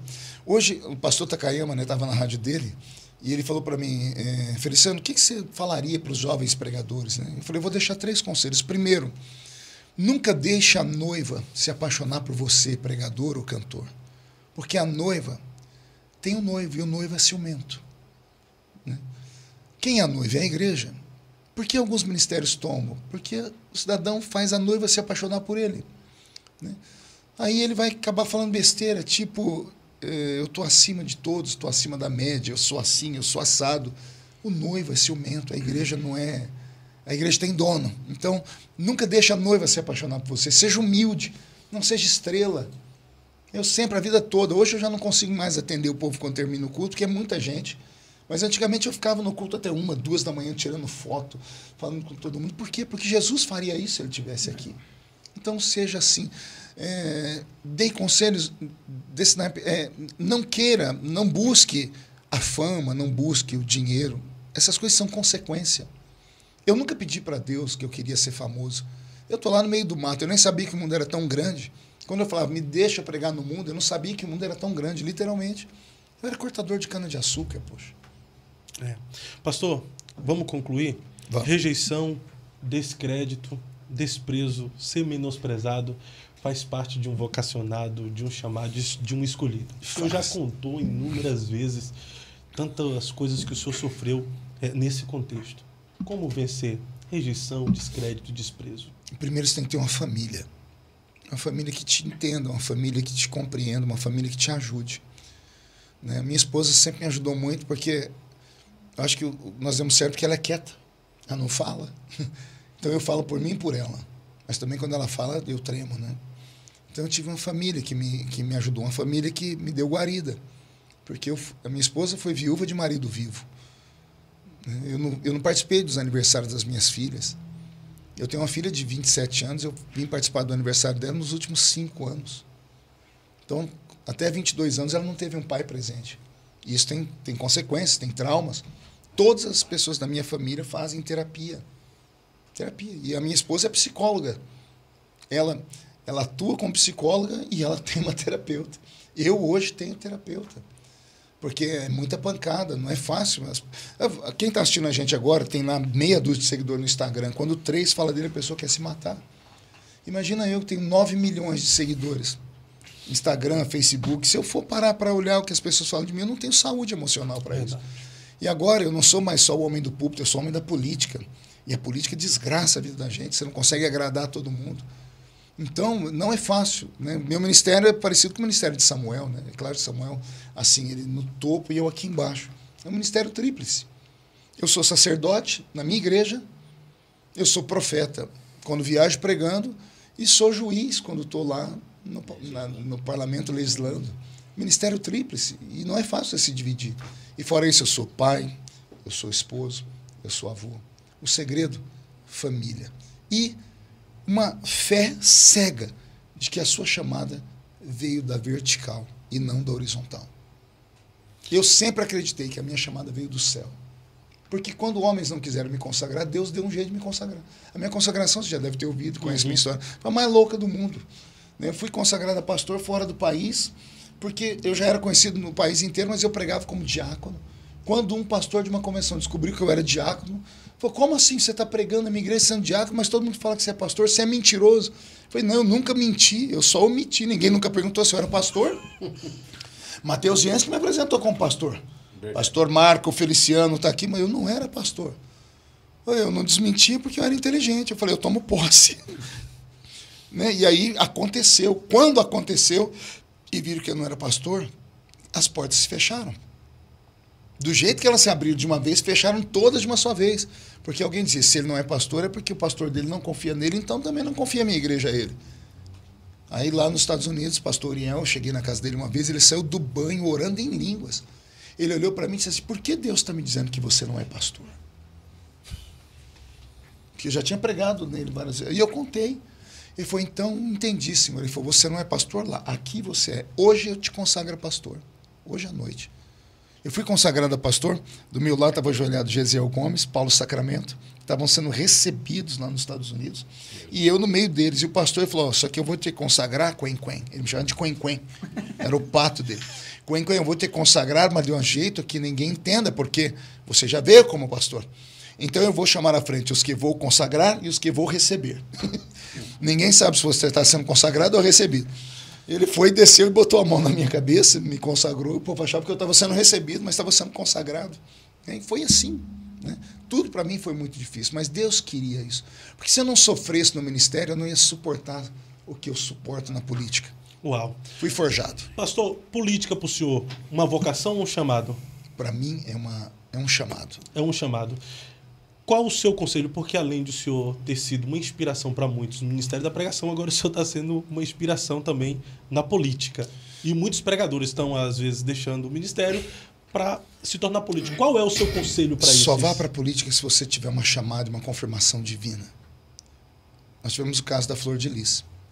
Eu pregava no evento dela todos os anos, 11 anos pregando consecutivamente, o maior congresso de missões depois dos Gideões era um deles. No último evento deles tinham acho que 10 ou 12 mil pessoas. Cidade de Fogo, né? Eu preguei na Cidade de Fogo todos os anos. Quando eu vi Flor se candidatando, eu perguntei para ela, por que você está vindo para a política? Eu disse, não, eu posso ajudar as mulheres, eu tenho a bandeira das crianças. Eu falei, Deus confirmou? Deus confirmou. Ela disse, olha o que aconteceu com a Flor. A política mostrou para eles o outro lado, o canto da sereia. Lembra que eu disse? A possibilidade de angariar poder, fundos, dinheiro. O dinheiro criou uma cisão dentro da família. E terminou como terminou. Então o diabo pode usar a política para destruir sua vida, como tentou fazer com a minha. Eu não estou de pé porque eu sou bonzinho e bonitinho. Estou de pé porque o Senhor falou, fui eu que te coloquei, então eu te mantenho aí. E quando chegar a hora de sair também, eu não posso ficar lá. Se Deus falar, sai, e eu insistir, eu me perco. Então você tem que ter essa noção. Então, só vá para a política se você tiver chamada. Se você entender que é uma chamada. Porque, senão, lembre que você vai estar no arraial do inimigo, vai estar cercado pelo inimigo, você vai ser seduzido e tentado pelo inimigo, e na primeira oportunidade que ele puder, ele vai te degolar. Não é fácil. Pastor, eu ficaria aqui umas 5 horas ouvindo o senhor, sendo ministrado por tudo que o senhor tem em Deus, mas vamos fazer um bate-bola aqui, a gente certa. O senhor vai me ajudar, o senhor também. Bate-bola, perguntas óbvias, respostas pontuais também. Tá bom, pastor Eli? Tá bom, pastor Elis? Vamos lá? Ótimo. Política para o senhor. Um fardo. Futuro político. Esperança. Igreja. Jesus voltando. Ser pastor. Vocação. Política, ano seguinte, do letivo político. Não entendi? O ano seguinte político permanece. A vontade do Senhor será feita. Nação brasileira. Eu creio na minha geração. Seu maior sonho. Meu maior sonho, agora você me pegou. Meu maior sonho é ver a minha família dar sequência em tudo aquilo que Jesus me deu. E eu ainda poder pregar em grandes eventos no nosso país, eventos de reavivamento, em estádios de futebol, sem placa de igreja, com crentes que tenham dinheiro e tenham coragem de manter a estrutura. Porque eu acho que eu ainda tenho uma mensagem para essa geração. Nível nacional tem sonhos? Todo político sonha. Eu já disse ao senhor, eis-me aqui. Eu sonho com um dia em que os crentes vão vir para o culto com o radinho de pilha ligado, só para ouvir a voz do Brasil. E o jornalista falando, com a palavra, Sua Excelência, o presidente da República Federativa do Brasil. E o presidente da República Federativa do Brasil vai dizer assim, eu cumprimento os brasileiros com a paz do Senhor. Uau. Legado. Eu aprendi que legado é diferente de herança, né? Herança é o que você deixa para as pessoas e legado é o que você deixa nas pessoas. Que essa experiência que Jesus me deu com o Espírito Santo fique dentro de você. O senhor vive em uma geração que é a mais fracassada de todos os tempos? Não, eu vivo na geração mais forte de todos os tempos. Porque se a nossa tivesse o que essa tem, talvez teria se perdido. Essa geração tem fome de Deus. É a geração que escolheu esperar. É a geração que acredita nela, como você está aqui. Então você é um exemplo, e outros são exemplos, de que existe uma geração do avivamento, a geração profética. Só precisa ser instruída e só precisa focar naquilo que de fato precisa. Precisa de referências. Família. É tudo. Aliás, família não é tudo, família é só o que temos. Mensagem para os jovens que estão chegando agora. Sonhe e ouse sonhar. Você nunca irá além dos seus sonhos. Essa é do pastor Wesley Ricardo dos Santos. Gideões para o senhor. Gideões, para mim, uma palavra: gratidão. O pastor Cisino Bernardino foi um pai. Naquele púlpito, ele me permitiu ser voz de Deus para, acho que já 2 gerações, são 25 anos pregando ali. Tenho respeito por aquele lugar. E acredito que não terminou a história ainda. Brasil. Minha pátria amada, meu solo amado, eu acredito no Brasil. Vai dar certo.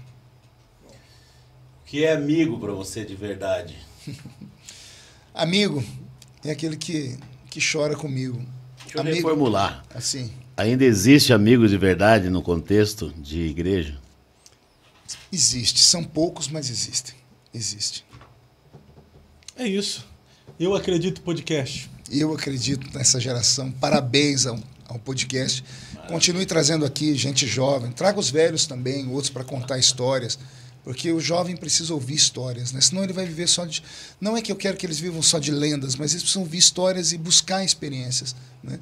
Eu tenho feito uma oração, e ontem eu fiz essa oração à noite ali na igreja da ADVEC. Eu falei, eu pedi que o Deus da minha infância visite essa geração. O Deus da minha infância, o Deus da escolinha dominical, o Deus dos evangelismos de panfletinho, o Deus das consagrações, o Deus das vigílias, o Deus dos congressos juvenis, o Deus das reuniões de amigos para estudarmos a Bíblia, o Deus da minha infância, que o Deus da minha infância visite essa geração. Pastor Marco, muito obrigado por nos honrar com a sua presença aqui, por se doar para nós um pouco do seu tempo. Estou muito feliz mesmo de poder ter recebido o senhor. Obrigado pelo carinho, Fábio, obrigado pela insistência. Perdoa, porque o Roberto, Jesus usa ele, mas quando o inimigo pega, ele não vê celular, é uma prova. Para mim, ele já tinha acertado com você o podcast. E sempre que eu vier a Curitiba, conte comigo, estou à disposição.